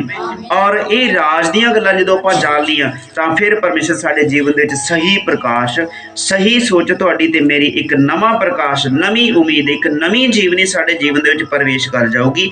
ਨਵੀਂ ਸੋਚ ਸਾਡੇ ਜੀਵਨ ਦੇ ਵਿੱਚ ਆ ਜਾਊਗੀ, ਨਵਾਂ ਬਲ ਸਾਡੇ ਜੀਵਨ ਦੇ ਵਿੱਚ ਆ ਜਾਊਗਾ ਔਰ ਇਸ ਦੌਰਾਨ ਅਸੀਂ ਜਾਣ ਜਾਵਾਂ ਕਿ ਪਰਮੇਸ਼ਰ ਸਾਡੇ ਹਿਰਦੇ ਦੇ ਅੰਦਰ ਵਾਸ ਕਰਦਾ ਹੈਗਾ। क्यों जो परमेश्वर दी हैकल मंदिर पवित्र है, ਇਹੋ ਤੁਸੀਂ ਹੋ। ਜਿਸ ਦਿਨ ਤੁਸੀਂ ਇਹ ਜਾਣ ਲਿਆ, ਸਮਝ ਲਿਆ, ਤੁਹਾਨੂੰ ਬਾਹਰ ਭਾਲਣ ਦੀ ਲੋੜ ਪੈਣੀ ਨਹੀਂ ਗੀ ਮੇਰੇ ਪ੍ਰਿਓ। ਆਮੀਨ। ਔਰ ਇਸ ਲਈ ਸਾਨੂੰ ਭਾਲਣ ਦੀ ਲੋੜ ਹੈਗੀ ਕਿ ਕਿਹੜੀਆਂ ਗੱਲਾਂ ਦੇ ਵਿੱਚ ਰਾਜ ਹੈ ਤੇ ਕਿਵੇਂ ਪਰਮੇਸ਼ਰ ਸਾਡੇ ਅੰਦਰ ਆਵੇਗਾ। ਕਹਿਣ ਦਾ ਭਾਵ ਔਰ ਪਿਛਲੇ ਦਿਨਾਂ ਵਿੱਚ ਵੀ ਅਸੀਂ ਬਿਆਨ ਕੀਤਾ ਸੀ, ਦੁਬਾਰਾ ਫਿਰ ਤੋਂ ਮੈਂ ਤੁਹਾਡਾ ਧਿਆਨ ਲੈ ਜਾਣਾ ਚਾਹੁੰਦਾਗਾ। ਇੱਕ ਘੜਾ ਹੈ, ਅੱਜ ਵੀ ਇੱਥੇ ਘੜੇ ਵੇਚਣ ਵਾਲਾ ਆ ਰਿਹਾ ਸੀ, ਮੇਰੇ ਮਨ ਦੇ ਵਿੱਚ ਆਇਆ ਕਿ ਘੜਾ ਲੈ ਲਵਾਂ, ਪਰ ਫਿਰ ਮੈਂ ਕਿਹਾ ਹੁਣ ਠੰਡ ਹੈਗੀ, ਘੜਾ ਲੈ ਕੇ ਕੀ ਕਰਾਂਗੇ ਨਾ। ਆਵੇਂ ਹੁਣ ਤਾਂ ਪਾਣੀ ਭਰੇ ਹੀ ਸਾਡਾ ਠੀਕ ਨਹੀਂ ਕਰਿਆ, ਉਹ ਤਾਂ ਪਹਿਲਾਂ ਹੀ ਠਰਿਆ ਪਿਆ ਹੁੰਦਾ ਹੁਣ ਪਾਣੀ ਤਾਂ। ਔਰ ਉਹ ਮੈਨੂੰ ਵਚਨ ਉਹਦੀ ਚੇਤੇ ਆ ਗਿਆ ਕਿਉਂਕਿ ਲਿਖਿਆ ਹੈਗਾ ਕਿ ਜਦੋਂ ਪਰਮੇਸ਼ਰ ਦਾ ਸਾਮਰਥ ਤੁਹਾਡੇ ਉੱਤੇ ਆਉਂਦਾ ਹੈਗਾ ਉਹ ਭੁੱਲੀਆਂ ਭੁਲਾਈਆਂ ਗੱਲਾਂ ਤੁਹਾਨੂੰ ਕੀ ਕਰਾਊਗਾ? ਚੇਤੇ ਕਰਾਊਗਾ। ਪਤਾ ਨਹੀਂ ਕਿੱਦਾਂ ਦੀ ਗੱਲ ਹੈਗੀ ਉਹ ਪਰਮੇਸ਼ਰ ਦੁਆਰੇ ਬਾਰੇ ਅੱਜ ਤੀਜੀ ਵਾਰ ਮੈਨੂੰ ਆਪਣੀ ਜ਼ਿੰਦਗੀ ਦੇ ਵਿੱਚ ਇਹ ਗੱਲ ਚੇਤੇ ਕਰਵਾਈ ਹੈ ਪਰਮੇਸ਼ਰ ਨੇ ਕਿ ਇੱਕ ਘੜਾ ਜਿਹਦੇ ਵਿੱਚ ਪਾਣੀ ਭਰਿਆ ਹੋਇਆ ਹੈਗਾ, ਉਹ ਪਾਣੀ ਥੋੜਾ ਜਿਹਾ ਕਾਫੀ ਸਮੇਂ ਤੋਂ ਖੜਾ ਹੈਗਾ, ਉਹਦੇ ਵਿੱਚ ਤੂੜੀ ਪਈ ਹੈਗੀ। ਆਮੀਨ। ਔਰ ਉਸ ਤੂੜੀ ਨੂੰ ਕੱਢਣ ਦਾ ਯਤਨ ਕੋਈ ਕਰ ਰਿਹਾ ਹੈਗਾ, ਉਸ ਨੂੰ ਮੰਨ ਲਓ ਪਾਣੀ ਭਰ ਦਿੱਤਾ ਗਿਆ ਔਰ ਤੂੜੀ ਥੋੜੀ ਜਿਹੀ ਉੱਪਰ ਆ ਗਈ। ਆਮੀਨ। ਔਰ ਫਿਰ ਉਸ ਦੇ ਵਿੱਚ ਕੁਝ ਹੋਰ ਪਾਣੀ ਪਾ ਦਿੱਤਾ, ਤੂੜੀ ਹੋਰ ਉੱਪਰ ਆ ਗਈ, ਕਿਉਂਕਿ ਤੂੜੀ ਜਿਹੜੀ ਹੈਗੀ ਆ ਜੋ ਮਾੜਾ ਮਟੀਰੀਅਲ ਹੈਗਾ, ਕਹਿੰਦਾ ਭਾਵ ਉਹ ਵਿੱਚ ਰਹਿ ਸਕਦਾ ਨਹੀਂਗਾ, ਹਨਾ। ਆਮੀਨ। ਔਰ ਇਸੇ ਤਰ੍ਹਾਂ ਜਦੋਂ ਤਾਜ਼ਾ ਪਾਣੀ ਹੋਰ ਜ਼ਿਆਦਾ ਉਹਦੇ ਵਿੱਚ ਭਰਿਆ ਗਿਆ ਤਾਂ ਤੂੜੀ ਹੌਲੀ ਹੌਲੀ ਕੀ ਹੋਣ ਲੱਗੀ, ਮਟਕੇ ਦੇ ਵਿੱਚੋਂ, ਘੜੇ ਦੇ ਵਿੱਚੋਂ ਬਾਹਰ ਨਿਕਲਣ ਲੱਗੀ ਮੇਰੇ ਪ੍ਰਿਓ। ਔਰ ਜਦੋਂ ਪਾਣੀ ਦਾ ਮਟਕਾ ਪੂਰਾ ਭਰਿਆ ਗਿਆ, ਵਿੱਚ ਕੁਝ ਕਣ, ਕੁਝ ਘੁੰਡੀਆਂ ਜੀਆਂ ਕਿਨਾਰੇ ਤੇ ਲੱਗੀਆਂ ਰਹਿ ਗਈਆਂ, ਪਰ ਜਦੋਂ ਉਸ ਦੇ ਵਿੱਚ ਹੋਰ ਜ਼ਿਆਦਾ ਪ੍ਰੈਸ਼ਰ ਨਾਲ ਪਾਣੀ ਪਾਇਆ ਗਿਆ ਤਾਂ ਉਹ ਸਾਰੀਆਂ ਘੁੰਡੀਆਂ ਬਾਹਰ ਨਿਕਲ ਗਈਆਂ ਔਰ ਸਾਫ਼ ਪਾਣੀ ਘੜੇ ਦੇ ਵਿੱਚ ਭਰਿਆ ਗਿਆ। ਆਮੀਨ। ਉਹ ਘੁੰਡੀਆਂ, ਉਹ ਤੂੜੀ, ਸੰਸਾਰ ਦੀਆਂ ਗੱਲਾਂ, ਸੰਸਾਰਿਕ ਸੋਚਾਂ ਸਾਡੇ ਹਿਰਦੇ ਦੇ ਅੰਦਰ ਭਰੀਆਂ ਪਈਆਂ ਨੇ। ਪਾਣੀ ਕੀ ਕੰਮ ਕਰ ਰਿਹਾ? ਪਾਣੀ ਹੁਣ ਪਰਮੇਸ਼ਰ ਦਾ ਵਚਨ ਸਾਡੇ ਅੰਦਰ ਜਾ ਰਿਹਾ। ਪਾਣੀ ਜਿਵੇਂ ਘੜੇ ਨੂੰ ਭਰ ਰਿਹਾ ਹੈਗਾ, ਪਰਮੇਸ਼ਰ ਦਾ ਵਚਨ, ਉਹਦੀ ਸਿੱਖਿਆ ਤੁਹਾਨੂੰ ਅੰਦਰੋਂ ਭਰ ਰਹੀ ਹੈਗੀ। ਜਿਹੜੀਆਂ ਤੂੜੀ ਵਾਲੀਆਂ ਘੁੰਡੀਆਂ ਹੋਣਗੀਆਂ ਔਰ ਤੂੜੀ ਦੇ ਕਣ ਹੋਣਗੇ, ਮਿੱਟੀ ਘੱਟਾ ਹੋਊਗਾ, ਸਾਰਾ ਸਾਡੇ ਜੀਵਨ ਦੇ ਵਿੱਚ ਕੀ ਹੋਊਗਾ, ਬਾਹਰ ਨਿਕਲਦਾ ਜਾਊਗਾ। ਜਦੋਂ ਸਾਫ਼ ਹੋ ਗਿਆ ਤੇ ਪਰਮੇਸ਼ਰ ਦੇ ਲਈ ਆਪਣੇ ਆਪ ਰਸਤਾ ਬਣ ਜਾਊਗਾ। ਜਦੋਂ ਆਪਾਂ ਪਰਮੇਸ਼ਰ ਦੇ ਵਚਨ ਦੇ ਨਾਲ ਧੋ ਕੇ ਸ਼ੁੱਧ ਕੀਤੇ ਜਾਂਦੇ ਹਾਂ ਹਰ ਰੋਜ਼, ਹਨਾ, ਤੇ ਪਰਮੇਸ਼ਰ ਸਾਡੇ ਹਿਰਦੇ ਦੇ ਅੰਦਰ ਆਉਂਦਾਗਾ ਔਰ ਫਿਰ ਪਰਮੇਸ਼ਰ ਕਹਿੰਦਾਗਾ ਮੈਂ ਆਪਣੇ ਮੰਦਿਰ ਦੇ ਵਿੱਚ ਆਵਾਂ। ਆਮੀਨ। ਯਿਸੂ ਵੀ ਕਹਿੰਦਾ ਮੈਂ ਆਪਣੇ ਪਿਤਾ ਦੇ ਕੋਲ ਜਾਵਾਂਗਾ। ਪਿਤਾ ਕਿੱਥੇ ਆ? ਸਾਡੇ ਹਿਰਦੇ ਦੇ ਅੰਦਰ। ਤੇ ਯਿਸੂ ਵੀ ਸਾਡੇ ਹਿਰਦੇ ਅੰਦਰ ਆ ਗਿਆ। ਤ੍ਰਿਏਕ ਸ਼ਕਤੀ, ਪਿਤਾ, ਪੁੱਤਰ, ਪਵਿੱਤਰ ਆਤਮਾ। ਪਵਿੱਤਰ ਆਤਮਾ ਦੇ ਬਾਰੇ ਕਿਹਾ ਹੈਗਾ ਸ਼ੁੱਧ, ਹਨਾ, ਜੋ ਚੰਗੀ ਆਤਮਾ ਪਰਮੇਸ਼ਰ ਦੇ ਵੱਲੋਂ ਮਿਲਦੀ ਹੈ। ਚੰਗੀ ਸੋਚ ਕਹਿ ਲਈਏ, ਚੰਗੀ ਮੰਨ ਲਓ ਜ਼ਿੰਦਗੀ ਵਾਲੀ, ਬਤੀਤ ਕਰਨ ਵਾਲੀ, ਚੰਗਾ ਗਾਈਡ ਕਰਨ ਵਾਲਾ, ਹਨਾ, ਸਿਖਾਉਣ ਵਾਲਾ, ਉਹ ਸਹਾਇਤਾ ਕਰਨ ਵਾਲਾ ਦੂਸਰਾ ਸਹਾਇਕ ਪਵਿੱਤਰ ਆਤਮਾ। ਪਿਤਾ, ਪੁੱਤਰ, ਪਵਿੱਤਰ ਆਤਮਾ, ਇਹ ਤਿੰਨੋਂ ਮਿਲ ਕੇ ਇੱਕ ਥਾਂ ਤੇ ਵਿਰਾਜਮਾਨ ਹੋ ਜਾਂਦੇ ਨੇ ਸਾਡੇ ਹਿਰਦੇ ਦੇ ਅੰਦਰ। ਔਰ ਮੇਰੇ ਪ੍ਰਿਓ, ਤਿੰਨੋਂ ਮਿਲ ਕੇ ਜਦੋਂ ਸਾਡੇ ਜੀਵਨ ਦੇ ਵਿੱਚ ਰਹਿੰਦੇ ਨੇ ਤਾਂ ਪਵਿੱਤਰ ਆਤਮਾ ਦੇ ਬਾਰੇ ਲਿਖਿਆ ਹੋਇਆ ਕਿ ਯਿਸੂ ਨੇ ਕਿਹਾ ਉਹ ਤੁਹਾਡੇ ਉੱਪਰ ਹੋਵੇਗਾ, ਤੁਹਾਡੇ ਬਗਲ ਦੇ ਵਿੱਚ ਤੁਹਾਡੇ ਨਾਲ ਹੋਵੇਗਾ ਔਰ ਤੁਹਾਡੇ ਅੰਦਰ ਹੋਵੇਗਾ। ਆਮੀਨ। ਕਹਿਣ ਦਾ ਭਾਵ ਪਿਤਾ ਹੈ, ਪੁੱਤਰ ਹੈ, ਪਵਿੱਤਰ ਆਤਮਾ ਹੈ ਸਾਡੇ ਹਿਰਦੇ ਦੇ ਅੰਦਰ। ਇਹ ਤਿੰਨੋਂ ਹੀ ਇੱਕ ਥਾਂ ਤੇ ਰਹਿਣਾ ਚਾਹੁੰਦੇ ਨੇ। ਔਰ ਕਈ ਵਾਰ ਇਦਾਂ ਹੁੰਦਾ ਹੈਗਾ ਕਿ ਪਰਿਵਾਰ ਦੇ ਵਿੱਚ ਅਸੀਂ ਇੱਕ ਪਰਿਵਾਰ ਨੂੰ, ਆਪਣੇ ਇੱਕ ਬੱਚੇ ਨੂੰ ਮੁਹੱਬਤ ਜ਼ਿਆਦਾ ਕਰਦੇ ਆਂਗੇ, ਪਰ ਦੂਸਰਾ ਬੱਚਾ ਅਨਾਗਿਆਕਾਰੀ ਕਰਦਾ, ਉਹਦੇ ਲਈ ਸਾਡੇ ਜੀਵਨ ਦੇ ਵਿੱਚ ਮੁਹੱਬਤ ਘੱਟ ਹੈਗੀ। ਪਰ ਪਰਮੇਸ਼ਰ ਜਿਹੜਾ ਹੈ ਉਹ ਸਾਰੇ ਪਾਸਿਓਂ ਸਾਨੂੰ ਬਿਲਕੁਲ ਠੀਕ ਦੇਖਣਾ ਚਾਹੁੰਦਾ ਹੈਗਾ। ਆਮੀਨ। ਸਾਰੇ ਪਾਸਿਓਂ ਸਾਨੂੰ ਬਿਲਕੁਲ ਠੀਕ ਦੇਖਣਾ ਚਾਹੁੰਦਾ ਹੈਗਾ। ਔਰ ਇਹਨਾਂ ਦੌਰਾਨ ਜਦੋਂ ਅਸੀਂ ਪਰਮੇਸ਼ਰ ਨੂੰ ਜਾਣ ਲਿਆ ਕਿ ਪਰਮੇਸ਼ਰ ਕਿੱਥੇ ਵਸਦਾ, ਜੇਕਰ ਪਰਮੇਸ਼ਰ ਅੰਦਰ ਵਸਦਾ ਹੈਗਾ ਤੇ ਨਾ ਤਾਂ ਸਾਡੇ ਜੀਵਨ ਦੇ ਵਿੱਚ ਕੋਈ ਐਦਾਂ ਦੀ ਕੜਵਾਹਟ ਰਹੂਗੀ ਕਿ ਸਦਾ ਦੇ ਲਈ ਇੱਕ ਦੂਜੇ ਲਈ ਕੁੜੀ ਜਾਈ, ਇੱਕ ਦੂਜੇ ਲਈ ਕੁੜੀ ਜਾਈ। ਉਹ ਕੜਵਾਹਟ ਸਾਡੇ ਜੀਵਨ ਦੇ ਵਿੱਚ ਹੈਗੀ ਨਹੀਂ ਤੇ ਨਾ ਹੀ ਕਦੇ ਹੋਣੀ ਹੈਗੀ ਤੇ ਨਾ ਹੀ ਕਦੇ ਪਹਿਲਾਂ ਹੈਗੀ। ਆਮੀਨ। ਔਰ ਇਸ ਕਰਕੇ ਮੇਰੇ ਪ੍ਰਿਓ, ਪਰਮੇਸ਼ਰ ਜਦੋਂ ਹਿਰਦੇ ਦੇ ਅੰਦਰ ਆ ਗਿਆ, ਸਾਨੂੰ ਬਾਹਰ ਕਿਤੇ ਵੀ ਭਾਲਣ ਦੀ ਲੋੜ ਨਹੀਂ। ਔਰ ਪਰਮੇਸ਼ਰ ਕਹਿੰਦਾ ਜਿੱਥੇ ਮੈਂ ਆ ਤੁਸੀਂ ਵੀ ਵਿਰਾਜਮਾਨ ਹੋਵੋਗੇ। ਅਰਥਾਤ ਆਪਾਂ ਸਿੱਖਿਆਗਾ ਕਿ ਅਸੀਂ ਇੱਕ ਦੂਜੇ ਦੇ ਲਈ ਜਦੋਂ ਦੁਆ ਕਰਦੇ ਹਾਂ, ਕਹਿਣਾ ਭਾਵ ਤੁਸੀਂ ਤੇ ਮੈਂ ਇੱਕ ਦੂਜੇ ਦੇ ਹਿਰਦੇ ਦੇ ਅੰਦਰ ਵਸਦੇ ਹੈਗੇ ਆਂਗੇ ਮੇਰੇ ਪ੍ਰਿਓ। ਤਦੀ ਤਾਂ ਆਪਾਂ ਬਿਨਾਂ ਦੇਖੇ ਇੱਕ ਦੂਜੇ ਲਈ ਪ੍ਰਾਰਥਨਾ ਕਰਦੇ ਹਾਂ। ਇੱਕ ਦੂਜੇ ਦਾ ਚਿਹਰਾ ਔਰ ਸਾਹਮਣੇ ਅੱਖਾਂ ਦੇ ਹੁੰਦਾ ਹੈਗਾ ਜਦੋਂ ਆਪਾਂ ਦੁਆ ਪ੍ਰਾਰਥਨਾ ਕਰਦੇ ਆਂਗੇ। ਇਹ ਆ ਪਰਮੇਸ਼ਰ ਦੇ ਵਚਨ ਦਾ ਪ੍ਰਕਾਸ਼ ਮੇਰੇ ਪ੍ਰਿਓ, ਕਿ ਜਿੱਥੇ ਮੈਂ ਆ ਉੱਥੇ ਤੁਸੀਂ ਵੀ ਹੋ। ਔਰ ਯਿਸੂ ਮਸੀਹ ਕਿਉਂ ਆਇਆ? ਸਾਡੇ ਹਿਰਦੇ ਦੇ ਅੰਦਰ ਰਹਿਣ ਦੇ ਲਈ ਆਇਆਗਾ। ਆਮੀਨ। ਔਰ ਹੁਣ ਸਮਾਂ ਤੁਹਾਡੇ ਕੋਲੇ ਹੈਗਾ, ਤੁਸੀਂ ਯਿਸੂ ਨੂੰ ਆਪਣੇ ਹਿਰਦੇ ਦੇ ਅੰਦਰ ਜਗ੍ਹਾ ਦੇਣੀ ਹੈਗੀ। ਆਮੀਨ।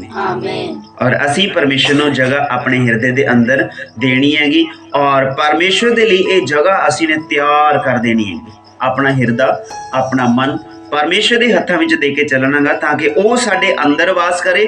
ਤਮਾਮ ਕਮੀਆਂ, ਕਮਜ਼ੋਰੀਆਂ, ਤੂੜੀ, ਕਣ, ਘੁੰਡੀਆਂ ਸਾਰੀਆਂ ਸਾਡੇ ਜੀਵਨ ਦੇ ਵਿੱਚ ਇੱਕ ਇੱਕ ਕਰਕੇ ਦੂਰ ਕਰਦਾ ਰਹੇ। ਔਰ ਕਈ ਵਾਰ ਅਸੀਂ ਸੋਚਦੇ ਹਾਂਗੇ ਕਿ ਕਈ ਵਾਰ ਜਦੋਂ ਕੰਮ ਕਾਜ ਤੇ ਹੁੰਦੇ ਹਾਂ ਜਾਂ ਰਸਤੇ ਵਿੱਚ ਹੁੰਦੇ ਹਾਂ, ਕਈ ਵਾਰ ਕੋਈ ਮਨੁੱਖ ਇੱਦਾਂ ਦਾ ਭਾਈ ਭੈਣ ਮਿਲਦਾ ਗਾ ਜਿਹਦੇ ਕਰਕੇ ਸਾਨੂੰ ਕਿਤੇ ਨਾ ਕਿਤੇ ਥੋੜਾ ਮੋਟਾ ਗੁੱਸਾ ਆਉਂਦਾ ਹੈਗਾ। ਆਮੀਨ। ਕਿਉਂ? ਕਿਉਂਕਿ ਕਈ ਵਾਰ ਤਾਂ ਇੱਦਾਂ ਹੁੰਦਾ ਵੀ ਆਪਾਂ ਉਹਨੂੰ ਬੁਲਾਉਂਦੇ ਆ, ਬੋਲਦਾ ਨਹੀਂਗਾ। ਜਦੋਂ ਦੂਜੀ ਵਾਰ ਬੁਲਾਉਣਾ ਫਿਰ ਹੁੰਦਾ ਵੀ ਇਹਨੇ ਮੈਨੂੰ ਬੁਲਾਇਆ ਨਹੀਂ ਸਾਰਿਆਂ ਦੇ ਸਾਹਮਣੇ, ਵੀ ਮੈਂ ਵੀ ਇਹਨੂੰ ਬੁਲਾਵਾਂ ਨਾ। ਮੰਨ ਲਓ ਘੁੰਡੀ ਹੈਗੀ ਹੈ ਨਾ ਕਿਤੇ ਨਾ ਕਿਤੇ, ਤੇ ਉਦੋਂ ਤੁਸੀਂ ਰੱਬ ਦਾ ਧੰਨਵਾਦ ਕਰਿਆ ਕਰੋ ਕਿ ਵਾਕਈ ਪਿਛਲੇ ਦਿਨਾਂ ਵਿੱਚ ਮੈਨੂੰ ਬਹੁਤ ਆਨੰਦ ਆਇਆ। ਮੈਂ ਨਹਿਰ ਦੇ ਕਿਨਾਰੇ ਤੇ ਬੈਠਾ ਰਿਹਾ, ਸੋਚਦਾ ਰਿਹਾ ਔਰ ਫਿਰ ਉੱਥੇ ਪ੍ਰਾਰਥਨਾ ਕਰਕੇ ਪਤਾ ਨਹੀਂ ਅੱਧਾ ਘੰਟਾ ਪ੍ਰਾਰਥਨਾ ਕਰੀ, ਪਤਾ ਨਹੀਂ 20 ਮਿੰਟ ਕਰੀ, ਪਤਾ ਨਹੀਂ ਪੌਣਾ ਘੰਟਾ, ਮੈਨੂੰ ਨਹੀਂ ਪਤਾ ਲੱਗਿਆ। ਤੇ ਉਹ ਪ੍ਰਾਰਥਨਾ ਕਰਕੇ ਮੈਂ ਜਦੋਂ ਆਇਆ ਘਰੇ, ਮੈਨੂੰ ਇੰਨਾ ਆਨੰਦ ਆਇਆ, ਬਹੁਤ ਹੀ ਜ਼ਿਆਦਾ ਆਨੰਦ ਆਇਆ। ਕਿਉਂ? ਕਿਉਂਕਿ ਸਾਰੀਆਂ ਗੱਲਾਂ ਨੂੰ ਮੈਂ ਨਹਿਰ 'ਚ ਡਿੱਗ ਆਇਆ। ਹਾਲੇਲੂਇਆ। ਸਾਰੀਆਂ ਗੱਲਾਂ ਨੂੰ ਕੀ ਕਰਿਆ ਮੈਂ? ਨਹਿਰ 'ਚ ਡਿੱਗ ਗਿਆ। ਕਹਿਣ ਦਾ ਭਾਵ ਹੁਣ ਕੋਈ ਇੱਦਾਂ ਦੀ ਤਾਂ ਹੈ ਨਹੀਂ ਵੀ ਨਹਿਰ 'ਚ ਆਪਾਂ ਇੱਦਾਂ ਸੁੱਟੇ ਆਈਏ, ਪਰ ਕਹਿਣ ਦਾ ਭਾਵ ਉੱਥੇ ਬੈਠ ਕੇ ਮੈਂ ਸੋਚਿਆ ਸਾਰੀਆਂ ਗੱਲਾਂ ਨੂੰ ਕਿ ਕਿਹੜੀ ਗੱਲ ਹਾਨੀ ਵਾਲੀ ਹੈ, ਕਿਹੜੀ ਗੱਲ ਨੁਕਸਾਨ ਵਾਲੀ ਹੈ, ਕਿਹੜੀ ਗੱਲ ਭਲੇ ਵਾਲੀ ਹੈ। ਹੁਣ ਭਲੇ ਦੀ ਗੱਲ ਤਾਂ ਇਹ ਹੈ ਕਿ ਭਗਤੀ ਕੀਤੀ ਜਾਵੇ ਸਾਰੀਆਂ ਗੱਲਾਂ ਨੂੰ ਛੱਡ ਕੇ। ਜੇਕਰ ਉਹਨਾਂ ਗੱਲਾਂ ਦੀ ਚਿੰਤਾ ਕਰਨ ਲੱਗੇ ਉਹ ਤੂੜੀ ਵਾਲੀਆਂ ਘੁੰਡੀਆਂ ਦੁਆਰੇ ਫੇਰ ਭਰ ਜਾਣਗੀਆਂ ਤੇ ਰੱਬ ਦਾ ਵਚਨ ਫੇਰ ਸਾਡੇ ਕੋਲੋਂ ਦੂਰ ਹੋ ਜਾਊਗਾ, ਰੱਬ ਦਾ ਪ੍ਰਕਾਸ਼ ਫੇਰ ਸਾਥੋਂ ਦੂਰ ਚਲਾ ਜਾਊਗਾ। ਇੱਕ ਮੈਂ ਛੋਟੀ ਜਿਹੀ ਗੱਲ ਦੱਸਦਾ ਮੈਂ ਤੁਹਾਨੂੰ। ਦ ਵੋਇਸ ਆਫ ਏਸ਼ੀਆ ਜੋ ਰੇਡੀਓ ਟਰਾਂਸਮੀਟਰ ਹੈਗਾ ਔਰ ਉਹਦੇ ਉੱਪਰ ਇੱਕ ਪ੍ਰੋਗਰਾਮ ਚੱਲਦਾ ਹੁੰਦਾ ਗਾ, ਹੁਣ ਵੀ ਚੱਲਦਾ ਹੁੰਦਾ, ਮੇਰੇ ਕੋਲ ਵੈਸੇ ਰੇਡੀਓ ਹੈ ਨਹੀਂ ਗਾ। ਔਰ ਭੈਣ ਨੀਲਮ ਜੋ ਕਿ ਦ ਵੋਇਸ ਏਸ਼ੀਆ ਦੇ ਚਲਾਉਣ ਵਾਲੀ ਮੇਨ ਅਧਿਕਾਰੀ ਹੈਗੀ, ਉਹ ਇੱਥੇ ਸੁਨਾਮ ਆਏ ਹੋਏ ਸੀਗੇ। ਔਰ ਜਦੋਂ ਉਸ ਭੈਣ ਨੂੰ ਮਿਲਣ ਦੇ ਲਈ ਗਏ ਮੇਰੇ ਪ੍ਰਿਓ, ਔਰ ਉਸ ਭੈਣ ਨੇ ਜਦੋਂ ਕਿਹਾ ਕਿ ਮੇਰਾ ਨਾਮ ਨੀਲਮ ਹੈ ਔਰ ਮੈਂ the voice of Asia radio transmitter ਨੂੰ ਚਲਾਉਂਦੀ ਹਾਂ, ਔਰ ਬਹੁਤ ਸਾਰੇ ਲੋਕਾਂ ਨੇ ਉਧਾਰ ਪਾਇਆ। ਅਸਲ ਦੇ ਵਿੱਚ ਉਹ ਹੈ ਕੌਣ ਸੀ? ਇੱਕ ਆਮ ਪਰਿਵਾਰ ਦੇ ਵਿੱਚੋਂ ਸੀ, ਪਰ ਉਹ ਯਿਸੂ ਦਾ ਪ੍ਰਚਾਰ ਕਰਨ ਲੱਗੀ ਰੇਡੀਓ ਤੇ। ਆਮੀਨ। ਔਰ ਉਸ ਤੋਂ ਬਾਅਦ ਉਹਦਾ ਇੰਨਾ ਕੁ ਜ਼ਿਆਦਾ ਉਹ ਫੈਲਿਆ ਤੇ ਹੁਣ ਉਹ ਮਸੀਹ ਚੈਨਲ ਬਣ ਚੁੱਕਿਆ ਹੈਗਾ। ਆਮੀਨ।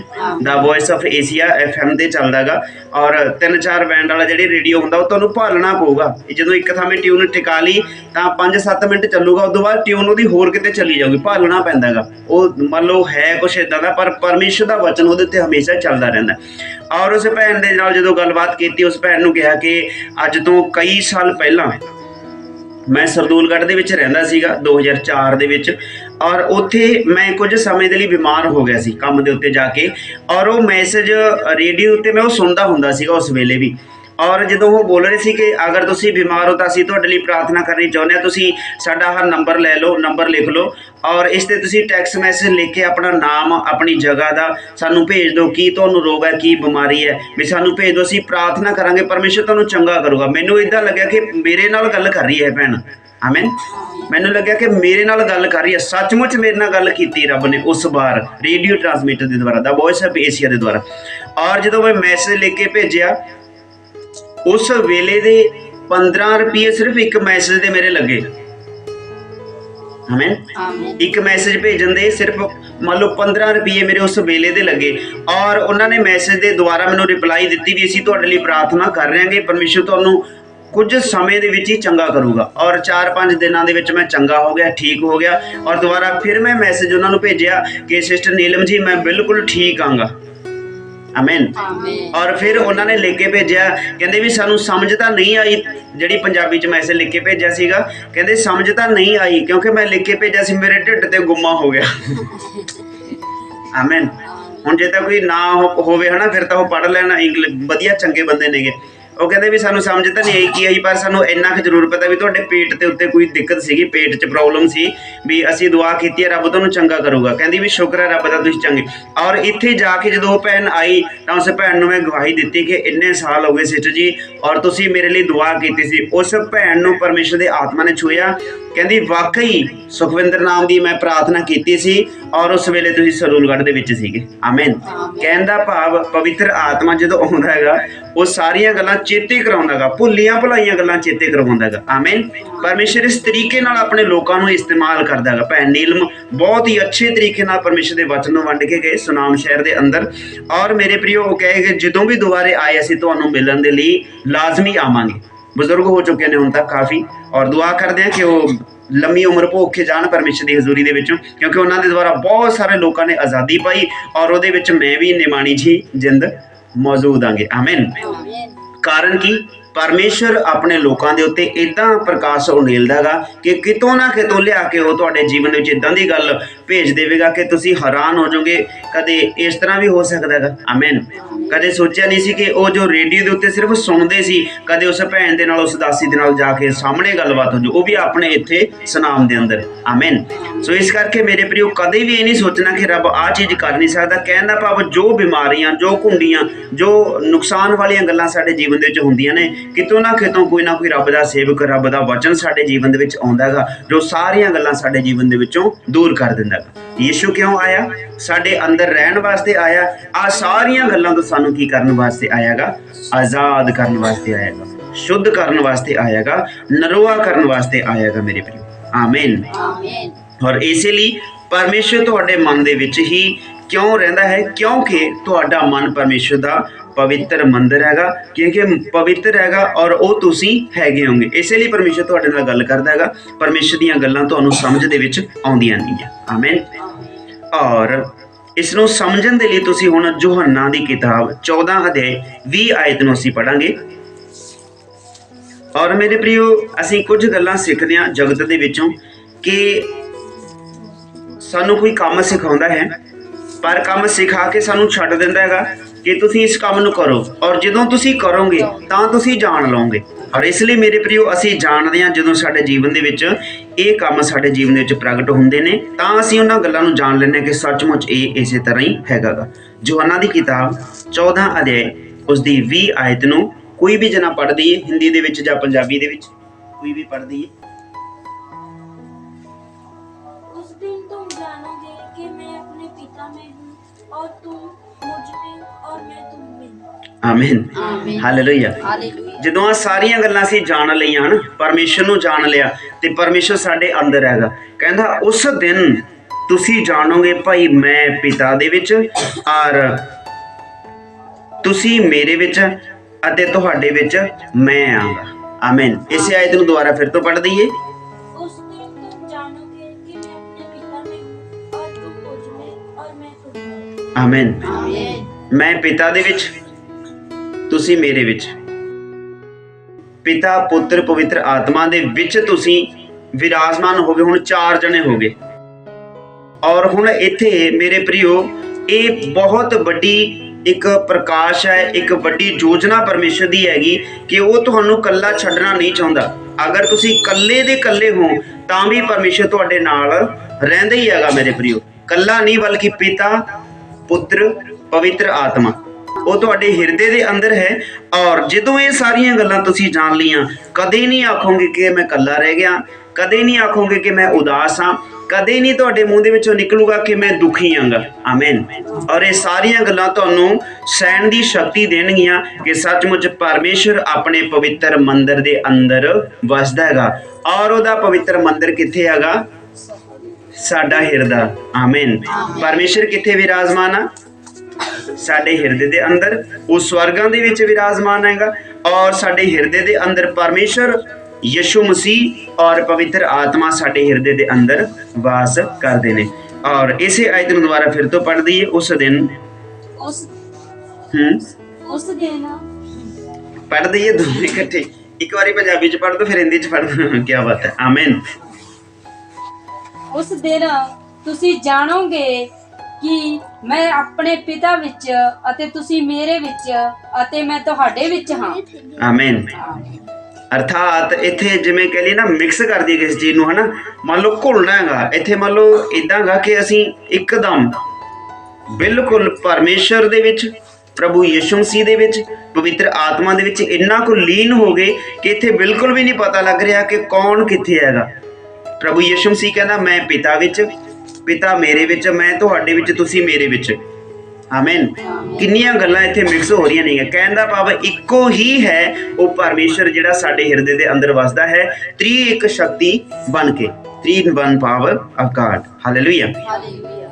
ਔਰ ਮੇਰੇ ਪ੍ਰਿयो, ਉਸ ਦਿਨ ਤੁਸੀਂ ਜਾਣੋਗੇ ਭਾਈ ਮੈਂ ਆਪਣੇ ਪਿਤਾ ਦੇ ਵਿੱਚ ਔਰ ਤੁਸੀਂ ਮੇਰੇ ਵਿੱਚ ਅਤੇ ਮੈਂ ਤੁਹਾਡੇ ਵਿੱਚ ਵਸਦਾ ਹਾਂ। ਜਿੱਦਾਂ ਅਸੀਂ ਜਾਣ ਲਿਆ, ਇਹ ਸਾਰੀਆਂ ਭੈ ਦੇਣ ਵਾਲੀਆਂ ਗੱਲਾਂ ਸਾਡੇ ਜੀਵਨ ਦੇ ਵਿੱਚੋਂ दूर चलियां जाएंगियां। जेकर ਤੁਹਾਨੂੰ कोई कहे, आज मैंने एक फ़ोन आया और मेरे प्रिय भाई मैं आपको भी ये संदेश देना चाहता हूँ, क्योंकि जब ये सारी बातों को आप जान लेंगे तो आपको ये भय नहीं रहेगा। आपको कोई कहे आप ऐसा कर दीजिए, आप वैसा कर दीजिए, बिल्कुल भी ऐसा करने की ज़रूरत आपको नहीं है यदि आपका विश्वास परमेश्वर के ऊपर है।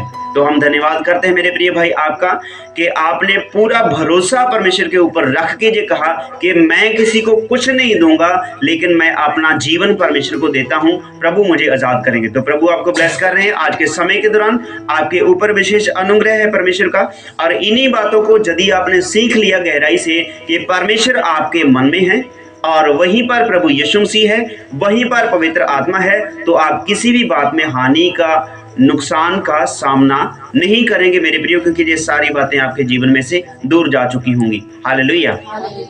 और मेरे प्रियो इसी तरह अज तुहानू कह दे कोई तुहाडी आ हानि हो जूगी, तुसी इस तरह कर लो, तुसी इस तरह कर लो, जां तुहानू कोई ऐदां ही कह दे भी मत्था टेकिया यीशु मसीह दे जाके, आमीन, नहीं तो तैनू मुद्दा पा दूगा। ऐदा नहीं करता परमेश्वर, किसी को मारता नहीं, वो हानि नहीं करता। कोई भी बाप ਆਪਣੇ ਬੇਟੇ ਨੂੰ ਬੇਟੀ ਨੂੰ ਕੀ ਐਦਾਂ ਪੁੱਠਾ ਲਟਕਾਊਗਾ? ਨਹੀਂ ਲਟਕਾਉਂਦਾ ਨਾ। ਤਾਂ ਇਸ ਕਰਕੇ ਮੇਰੇ ਪ੍ਰਿਓ, ਇਹ ਸਾਰੀਆਂ ਗੱਲਾਂ ਜਦੋਂ ਪਰਮੇਸ਼ਰ ਖੁਦ ਕਹਿੰਦਾਗਾ ਮੈਂ ਤੁਹਾਡੇ ਵਿੱਚ ਤੇ ਤੁਸੀਂ ਮੇਰੇ ਵਿੱਚ, ਤੁਸੀਂ ਉਦੋਂ ਜਾਣ ਲਓਗੇ। ਆਮੀਨ। ਉਸ ਦਿਨ ਤੁਸੀਂ ਜਾਣ ਲਓਗੇ ਜਦੋਂ ਤੁਸੀਂ ਇਹ ਸਾਰੀਆਂ ਗੱਲਾਂ ਸਮਝ ਗਏ ਕਿ ਮੈਂ ਪਿਤਾ ਦੇ ਵਿੱਚ, ਪਿਤਾ ਮੇਰੇ ਵਿੱਚ, ਮੈਂ ਤੁਹਾਡੇ ਵਿੱਚ ਵੀ ਹਾਂ ਤੇ ਤੁਸੀਂ ਮੇਰੇ ਵਿੱਚ ਵੀ ਹੋਗੇ। ਕਹਿਣ ਦਾ ਭਾਵ ਅਸੀਂ ਸਭੇ ਇੱਕ ਪਰਿਵਾਰ, ਜਿਵੇਂ ਕਹ ਲਈਏ ਇੱਕ ਛੱਤ ਦੇ ਨੀਚੇ ਆਪਾਂ ਪੂਰਾ ਪਰਿਵਾਰ ਬੈਠੇ ਆਂਗੇ, ਇਸੇ ਤਰ੍ਹਾਂ ਸਾਡੇ ਹਿਰਦੇ ਦੇ ਅੰਦਰ ਪਿਤਾ, ਪੁੱਤਰ, ਪਵਿੱਤਰ ਆਤਮਾ, ਉਹ ਤਿੰਨੋਂ ਇੱਕ ਜਗ੍ਹਾ ਤੇ ਵਿਰਾਜਮਾਨ ਨੇ। ਤੇ ਜਿੱਥੇ ਇਹ ਪਵਿੱਤਰ ਸ਼ਕਤੀਆਂ ਸਾਡੇ ਜੀਵਨ ਦੇ ਵਿੱਚ ਨੇਗੇ ਤਾਂ ਮੇਰੇ ਪ੍ਰਿਓ ਦੁਸ਼ਟ ਦਾ ਪ੍ਰਭਾਵ ਸਾਡੇ ਜੀਵਨ ਦੇ ਵਿੱਚ ਰਹਿੰਦਾ ਨਹੀਂਗਾ। ਕਹਿਣ ਦਾ ਭਾਵ ਦੁਸ਼ਟ ਦਾ ਪ੍ਰਭਾਵ ਕਿਸ ਤਰ੍ਹਾਂ? ਬੁਰੀਆਂ ਸੋਚਾਂ ਤੋਂ ਹੀ ਸ਼ੁਰੂ ਹੁੰਦਾ ਹੈਗਾ ਦੁਸ਼ਟ ਦਾ ਪ੍ਰਭਾਵ। ਔਰ ਮੇਰੇ ਪ੍ਰਿਓ, ਯੋਹੰਨਾ 14:20, ਉਸ ਦਿਨ ਤੁਸੀਂ ਜਾਣੋਗੇ ਭਾਈ ਮੈਂ ਆਪਣੇ ਪਿਤਾ ਦੇ ਵਿੱਚ ਔਰ ਤੁਸੀਂ ਮੇਰੇ ਵਿੱਚ ਅਤੇ ਮੈਂ ਤੁਹਾਡੇ ਵਿੱਚ ਵਸਦਾ ਹਾਂ। ਪ੍ਰਭੂ ਯਿਸੂ ਮਸੀਹ ਜੀ ਤੁਹਾਨੂੰ ਸਮਝਾਉਣ ਆਏ ਨੇਗੇ ਕਿ ਮੈਂ ਕਿਉਂ ਆਇਆਗਾ। ਹੁਣ ਇੱਥੇ ਨੀਚੇ ਤੁਸੀਂ ਲਿਖ ਸਕਦੇ ਹੋ ਮੇਰੇ ਪ੍ਰਿਓ, ਇਸ ਪੂਰੀ ਆਇਤ ਨੂੰ ਵੀ ਤੁਸੀਂ ਲਿਖ ਸਕਦੇ ਹੋ, ਯੋਹੰਨਾ 14:20 ਆਇਤ ਨੂੰ ਲਿਖ ਸਕਦੇ ਹੋ। ਉਸ ਦਿਨ ਤੁਸੀਂ ਜਾਣੋਗੇ ਭਾਈ ਮੈਂ ਆਪਣੇ ਪਿਤਾ ਦੇ ਵਿੱਚ ਔਰ ਤੁਸੀਂ ਮੇਰੇ ਵਿੱਚ ਅਤੇ ਤੁਹਾਡੇ ਵਿੱਚ ਮੈਂ ਵਸਦਾ ਹਾਂ। ਅਰਥਾਤ ਪਰਮੇਸ਼ਰ ਪ੍ਰਭੂ ਯਿਸੂ ਮਸੀਹ ਇਸ ਲਈ ਆਏ ਨੇ, ਉਹ ਤੁਹਾਨੂੰ ਸਮਝਾਉਣ ਆਏ ਨੇ ਕਿ ਮੈਂ ਕਿਉਂ ਆਇਆ ਹਾਂ। ਪ੍ਰਭੂ ਯਿਸੂ ਮਸੀਹ ਕਿਉਂ ਆਇਆ? ਉਹ ਸਾਡੇ ਹਿਰਦੇ ਦੇ ਅੰਦਰ ਰਹਿਣ ਦੇ ਲਈ ਆਇਆ ਹੈ, ਜੋ ਦੂਸਰਾ ਪ੍ਰਕਾਸ਼ ਪਰਮੇਸ਼ਰ ਨੇ ਅੱਜ ਇਸ ਸਮੇਂ ਦੇ ਦੌਰਾਨ ਦਿੱਤਾ ਹੈ।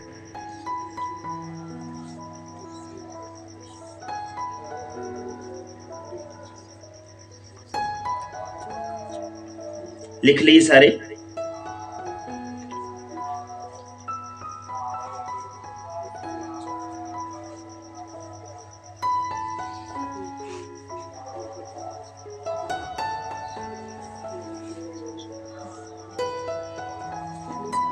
आमीन। लिख लिया सारे ने।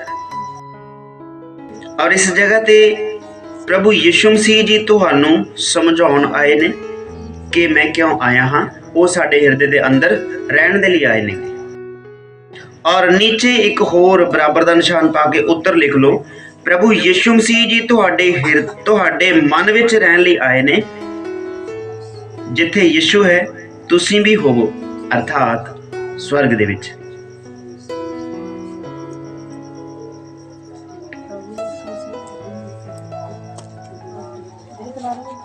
प्रभु यीशु मसीह तुहाडे मन विच रहन लई आए ने।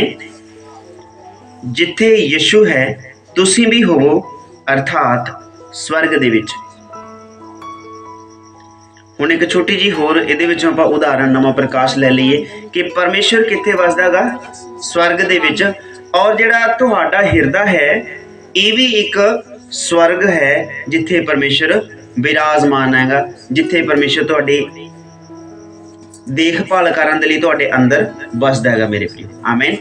इसलिए जो पिछली आयत विच आपां पढ़िया सी, जेकर कहंदा तुसीं परमेश्वर दे मंदिर दा नाश करोगे तां परमेश्वर तुहाडा नाश करूगा। कहण दा भाव इह मंदिर जिहड़ा है परमेश्वर दा है, इहदे विच असीं ओह तूड़ी नहीं भरनी गी जिहड़ी आपां घड़े दे विचों कड्ढी है ना, तूड़ी घड़े दे विच हुंदी हैगी। जदों पानी पाउने घड़े दे विच तूड़ी बाहर निकलदी है, साफ पानी अंदर रह जांदा है। इस करके हुण साडे अंदर जिहड़ा है परमेश्वर दे वचन दा प्रकाश जा रिहा हैगा, परमेश्वर दी संगत दा एक रंग साडे उपर चढ़ रहा हैगा ना जीवन दे विच।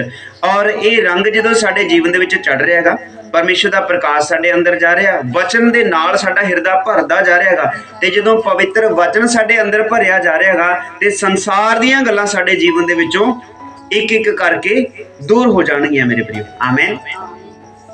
घड़े नूं जदों भरियागा ਤਾਂ ਉਹਦਾ ਜਿਹੜਾ ਵਿਚਲਾ ਜਿਹੜਾ ਸਮਾਨ ਸੀ, ਮਟੀਰੀਅਲ ਸੀ, ਕੋਡਾ ਸੀਗਾ, ਤੂੜੀ ਸੀਗੀ, ਘੁੰਡੀਆਂ ਸੀਗੀਆਂ ਤੂੜੀ ਦੀਆਂ, ਉਹ ਕਿੱਥੋਂ ਨਿਕਲੀਆਂ? ਮੂੰਹ ਦੇ ਵਿੱਚੋਂ ਬਾਹਰ ਨਿਕਲੀਆਂ। ਤੇ ਇਸੇ ਤਰ੍ਹਾਂ ਜਦੋਂ ਤੁਸੀਂ ਪਰਮੇਸ਼ਰ ਦੇ ਵਚਨ ਨੂੰ ਸੁਣੋਗੇ, ਇਸ ਦੇ ਨਾਲ ਭਰਦੇ ਜਾਓਗੇ, ਤੁਹਾਡੇ ਮੂੰਹ ਦੇ ਵਿੱਚੋਂ ਬਹੁਤ ਸਾਰੀਆਂ ਗੱਲਾਂ ਇਦਾਂ ਦੀਆਂ ਨਿਕਲਣੀਆਂ ਜਿਹੜੀਆਂ ਤੁਸੀਂ ਕਹੋਗੇ ਮੈਂ ਤਾਂ ਬੋਲਣਾ ਚਾਹੁੰਦਾ ਨਹੀਂ ਸੀ, ਇਹ ਪਤਾ ਨਹੀਂ ਕਿਵੇਂ ਨਿਕਲ ਗਈ।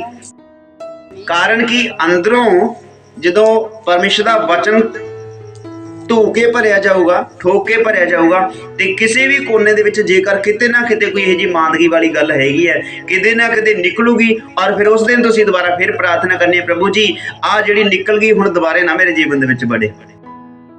ਔਰ ਮੇਰੇ ਵੀਰੋ ਕਈ ਵਾਰੀ ਭੈਣਾਂ ਭਾਈਆਂ ਨੂੰ ਬੁਰੇ ਸੁਪਨੇ ਆਉਣ ਲੱਗ ਜਾਂਦੇ ਨੇ। ਬਾਈਬਲ ਦੀ ਸਿੱਖਿਆ ਦੇ ਦੌਰਾਨ ਬੁਰੇ ਸੁਪਨੇ ਆਉਣ ਲੱਗ ਜਾਂਦੇ ਨੇ, ਔਰ ਕਾਰਨ ਕੀ ਹੈ? ਤੁਹਾਡੀਆਂ ਜਿਹੜੀਆਂ ਬੁਰੀਆਂ ਸੋਚਾਂ ਸੀ ਉਹ ਹੁਣ ਉੱਥੋਂ ਛੱਡਣ ਜਾ ਰਹੀਆਂ ਨੇਗੀਆਂ, ਛੱਡ ਰਹੀਆਂ ਨੇਗੀਆਂ ਉਹਨਾਂ ਗੱਲਾਂ ਨੂੰ, ਤੇ ਉੱਥੇ ਹੁਣ ਚੰਗੀਆਂ ਸੋਚਾਂ ਆ ਰਹੀਆਂ ਨੇਗੀਆਂ।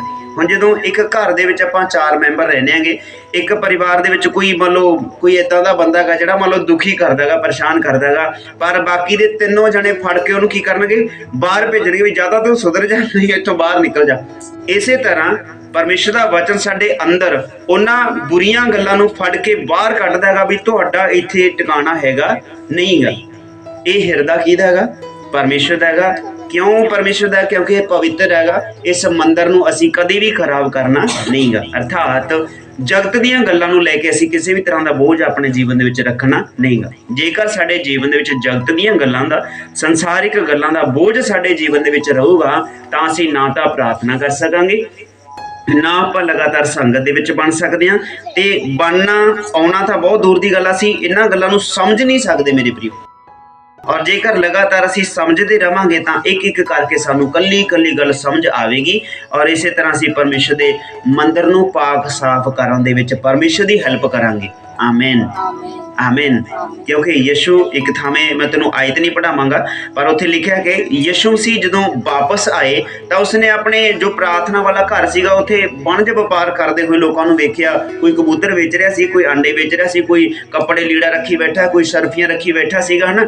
ਤਾਂ ਉੱਥੇ ਪ੍ਰਭੂ ਯਿਸੂ ਮਸੀਹ ਨੇ ਇੱਕ ਆਪਣਾ ਜੋ ਚੋਗਾ ਸੀਗਾ, ਉਹਦੇ ਉਹ ਪਰਨਾ ਸੀ ਜੋ ਮੋਢੇ ਦੇ ਉੱਪਰ ਰੱਖਿਆ ਹੋਇਆ ਸੀ, ਉਸ ਦਾ ਕੀ ਕੀਤਾ? ਉਹਨੇ ਕੋਰੜਾ ਬਣਾ ਲਿਆ, ਜਿਹੜਾ ਆਪਾਂ ਕੋਟਲਾ ਸਿਪਾਹੀ ਚ ਮੇਰਾ ਆਈ ਆ ਨਾ, ਉਹ ਖੇਡਦੇ ਹੁੰਦੇ ਸੀ, ਕਹਿੰਦਾ ਉਹਨੇ ਬਟੇ ਦੇ ਕੇ ਚੰਗੀ ਤਰ੍ਹਾਂ ਉਹਨੂੰ ਇੱਕ ਸੋਟੀ ਦੀ ਤਰ੍ਹਾਂ ਬਣਾ ਲਿਆ, ਔਰ ਸਭ ਨੂੰ ਮਾਰ ਮਾਰ ਕੇ ਉੱਥੋਂ ਭਜਾਉਣ ਲੱਗਿਆ। ਕਿਉਂ? ਕਿਉਂਕਿ ਉਹ ਸਾਰੇ ਮੰਦਰ ਨੂੰ ਕੀ ਕਰ ਰਹੇ ਸੀ? ਖਰਾਬ ਕਰ ਰਹੇ ਸੀ। ਜਦੋਂ ਅਸੀਂ ਸੰਗਤ ਵਿੱਚ ਆਉਂਦੇ ਹਾਂ ਤਾਂ ਪਰਮੇਸ਼ਰ ਸਾਡੇ ਜੀਵਨ ਦੇ ਵਿੱਚ ਇਸੇ ਤਰ੍ਹਾਂ ਇਹਨਾਂ ਸਾਰੀਆਂ ਗੱਲਾਂ ਨੂੰ ਕੋਰੜੇ ਮਾਰ ਮਾਰ ਕੇ ਸਾਡੇ ਜੀਵਨ ਦੇ ਵਿੱਚੋਂ ਦੂਰ ਕਰੂਗਾ। ਅਰਥਾਤ ਵਚਨ ਦੇ ਕੋਰੜੇ ਮਾਰ ਕੇ, ਵਚਨ ਦਾ ਪ੍ਰਕਾਸ਼ ਦੇ ਕੇ ਸਾਡੇ ਜੀਵਨ ਦੇ ਵਿੱਚੋਂ ਤਾੜਨਾ ਦੇ ਕੇ ਸਾਡੇ ਜੀਵਨ ਦੇ ਵਿੱਚ ਇੱਕ ਇੱਕ ਕਮੀ ਨੂੰ ਕੀ ਕਰੂਗਾ? ਦੂਰ ਕਰ ਦੂਗਾ, ਔਰ ਫਿਰ ਸਾਡੇ ਜੀਵਨ ਦੇ ਵਿੱਚੋਂ ਕਮੀ ਦੁਬਾਰਾ ਆਊਗੀ ਨਹੀਂ। ਜੇਕਰ ਕਦੇ ਸਾਡੇ ਉੱਤੇ ਦੁਬਾਰਾ ਪ੍ਰਭਾਵ ਆਉਂਦਾ ਹੈਗਾ ਤਾਂ ਅਸੀਂ ਝੱਟ ਪਰਮੇਸ਼ਰ ਦੀ ਆਤਮਾ ਦੇ ਦੁਆਰਾ, ਪਰਮੇਸ਼ਰ ਦਾ ਵਚਨ ਜੋ ਸਿੱਖਿਆ ਹੋਏਗਾ ਉਹਦੇ ਦੁਆਰਾ ਝੱਟ ਉਸੇ ਘੜੀ ਸਮਝ ਜਾਾਂਗੇ ਵੀ ਹੁਣ ਆਹ ਗੱਲ ਹੋਣ ਲੱਗੀ ਹੈ, ਇਹ ਮੇਰੇ ਨਾਲ ਪਹਿਲਾਂ ਵੀ ਹੋ ਗਈ, ਹੁਣ ਇਹ ਫੇਰ ਮੈਨੂੰ ਆਈ ਚੱਕਰ ਪਊਗਾ, ਇਹ ਤੋਂ ਦੂਰ ਹੀ ਚੰਗੇ। ਇਹ ਸਾਨੂੰ ਪ੍ਰਕਾਸ਼ ਪਰਮੇਸ਼ਰ ਦੇ ਵਚਨ ਦੇ ਵਿੱਚੋਂ ਮਿਲੂਗਾ, ਔਰ ਫਿਰ ਅਸੀਂ ਜਾਣ ਲਵਾਂਗੇ। ਫਿਰ ਯਿਸੂ ਨੇ ਕਿਹਾ ਨਾ, ਕਹਿੰਦਾ ਫਿਰ ਤੁਸੀਂ ਚੰਗੀ ਤਰ੍ਹਾਂ ਜਾਣ ਲਓਗੇ ਕਿ ਮੈਂ ਪਿਤਾ ਦੇ ਵਿੱਚ ਔਰ ਤੁਸੀਂ ਮੇਰੇ ਵਿੱਚ ਤੇ ਮੈਂ ਤੁਹਾਡੇ ਵਿੱਚ ਰਹਿੰਦਾਗਾ। ਇਹ ਸਾਰੀਆਂ ਗੱਲਾਂ ਜਦੋਂ ਅਸੀਂ ਮਿਲਾਂਗੇ ਮੇਰੇ ਪ੍ਰਿਯੋ, ਵਚਨ ਦੇ ਵਿੱਚੋਂ ਸਿੱਖਦੇ ਰਵਾਂਗੇ, ਤਾਂ ਇੱਕ ਇੱਕ ਗੱਲਬਾਤ ਤੁਹਾਡੇ ਜੀਵਨ ਦੇ ਵਿੱਚੋਂ ਜੋ ਕਮੀ ਵਾਲੀ ਹੈ ਜੀਵਨ ਦੇ ਵਿੱਚੋਂ ਦੂਰ ਜਾਂਦੀ ਰਹੂ। ਇਹ ਪਰਮੇਸ਼ਰ ਦਾ ਪ੍ਰਕਾਸ਼ ਤੁਹਾਡੇ ਸਾਰਿਆਂ ਦੇ ਲਈ ਆ। ਆਈਏ ਅਸੀਂ ਖੜੇ ਹੋ ਜਾਵਾਂਗੇ, ਪ੍ਰਾਰਥਨਾ ਕਰਾਂਗੇ ਸਾਰੇ ਜਣੇ।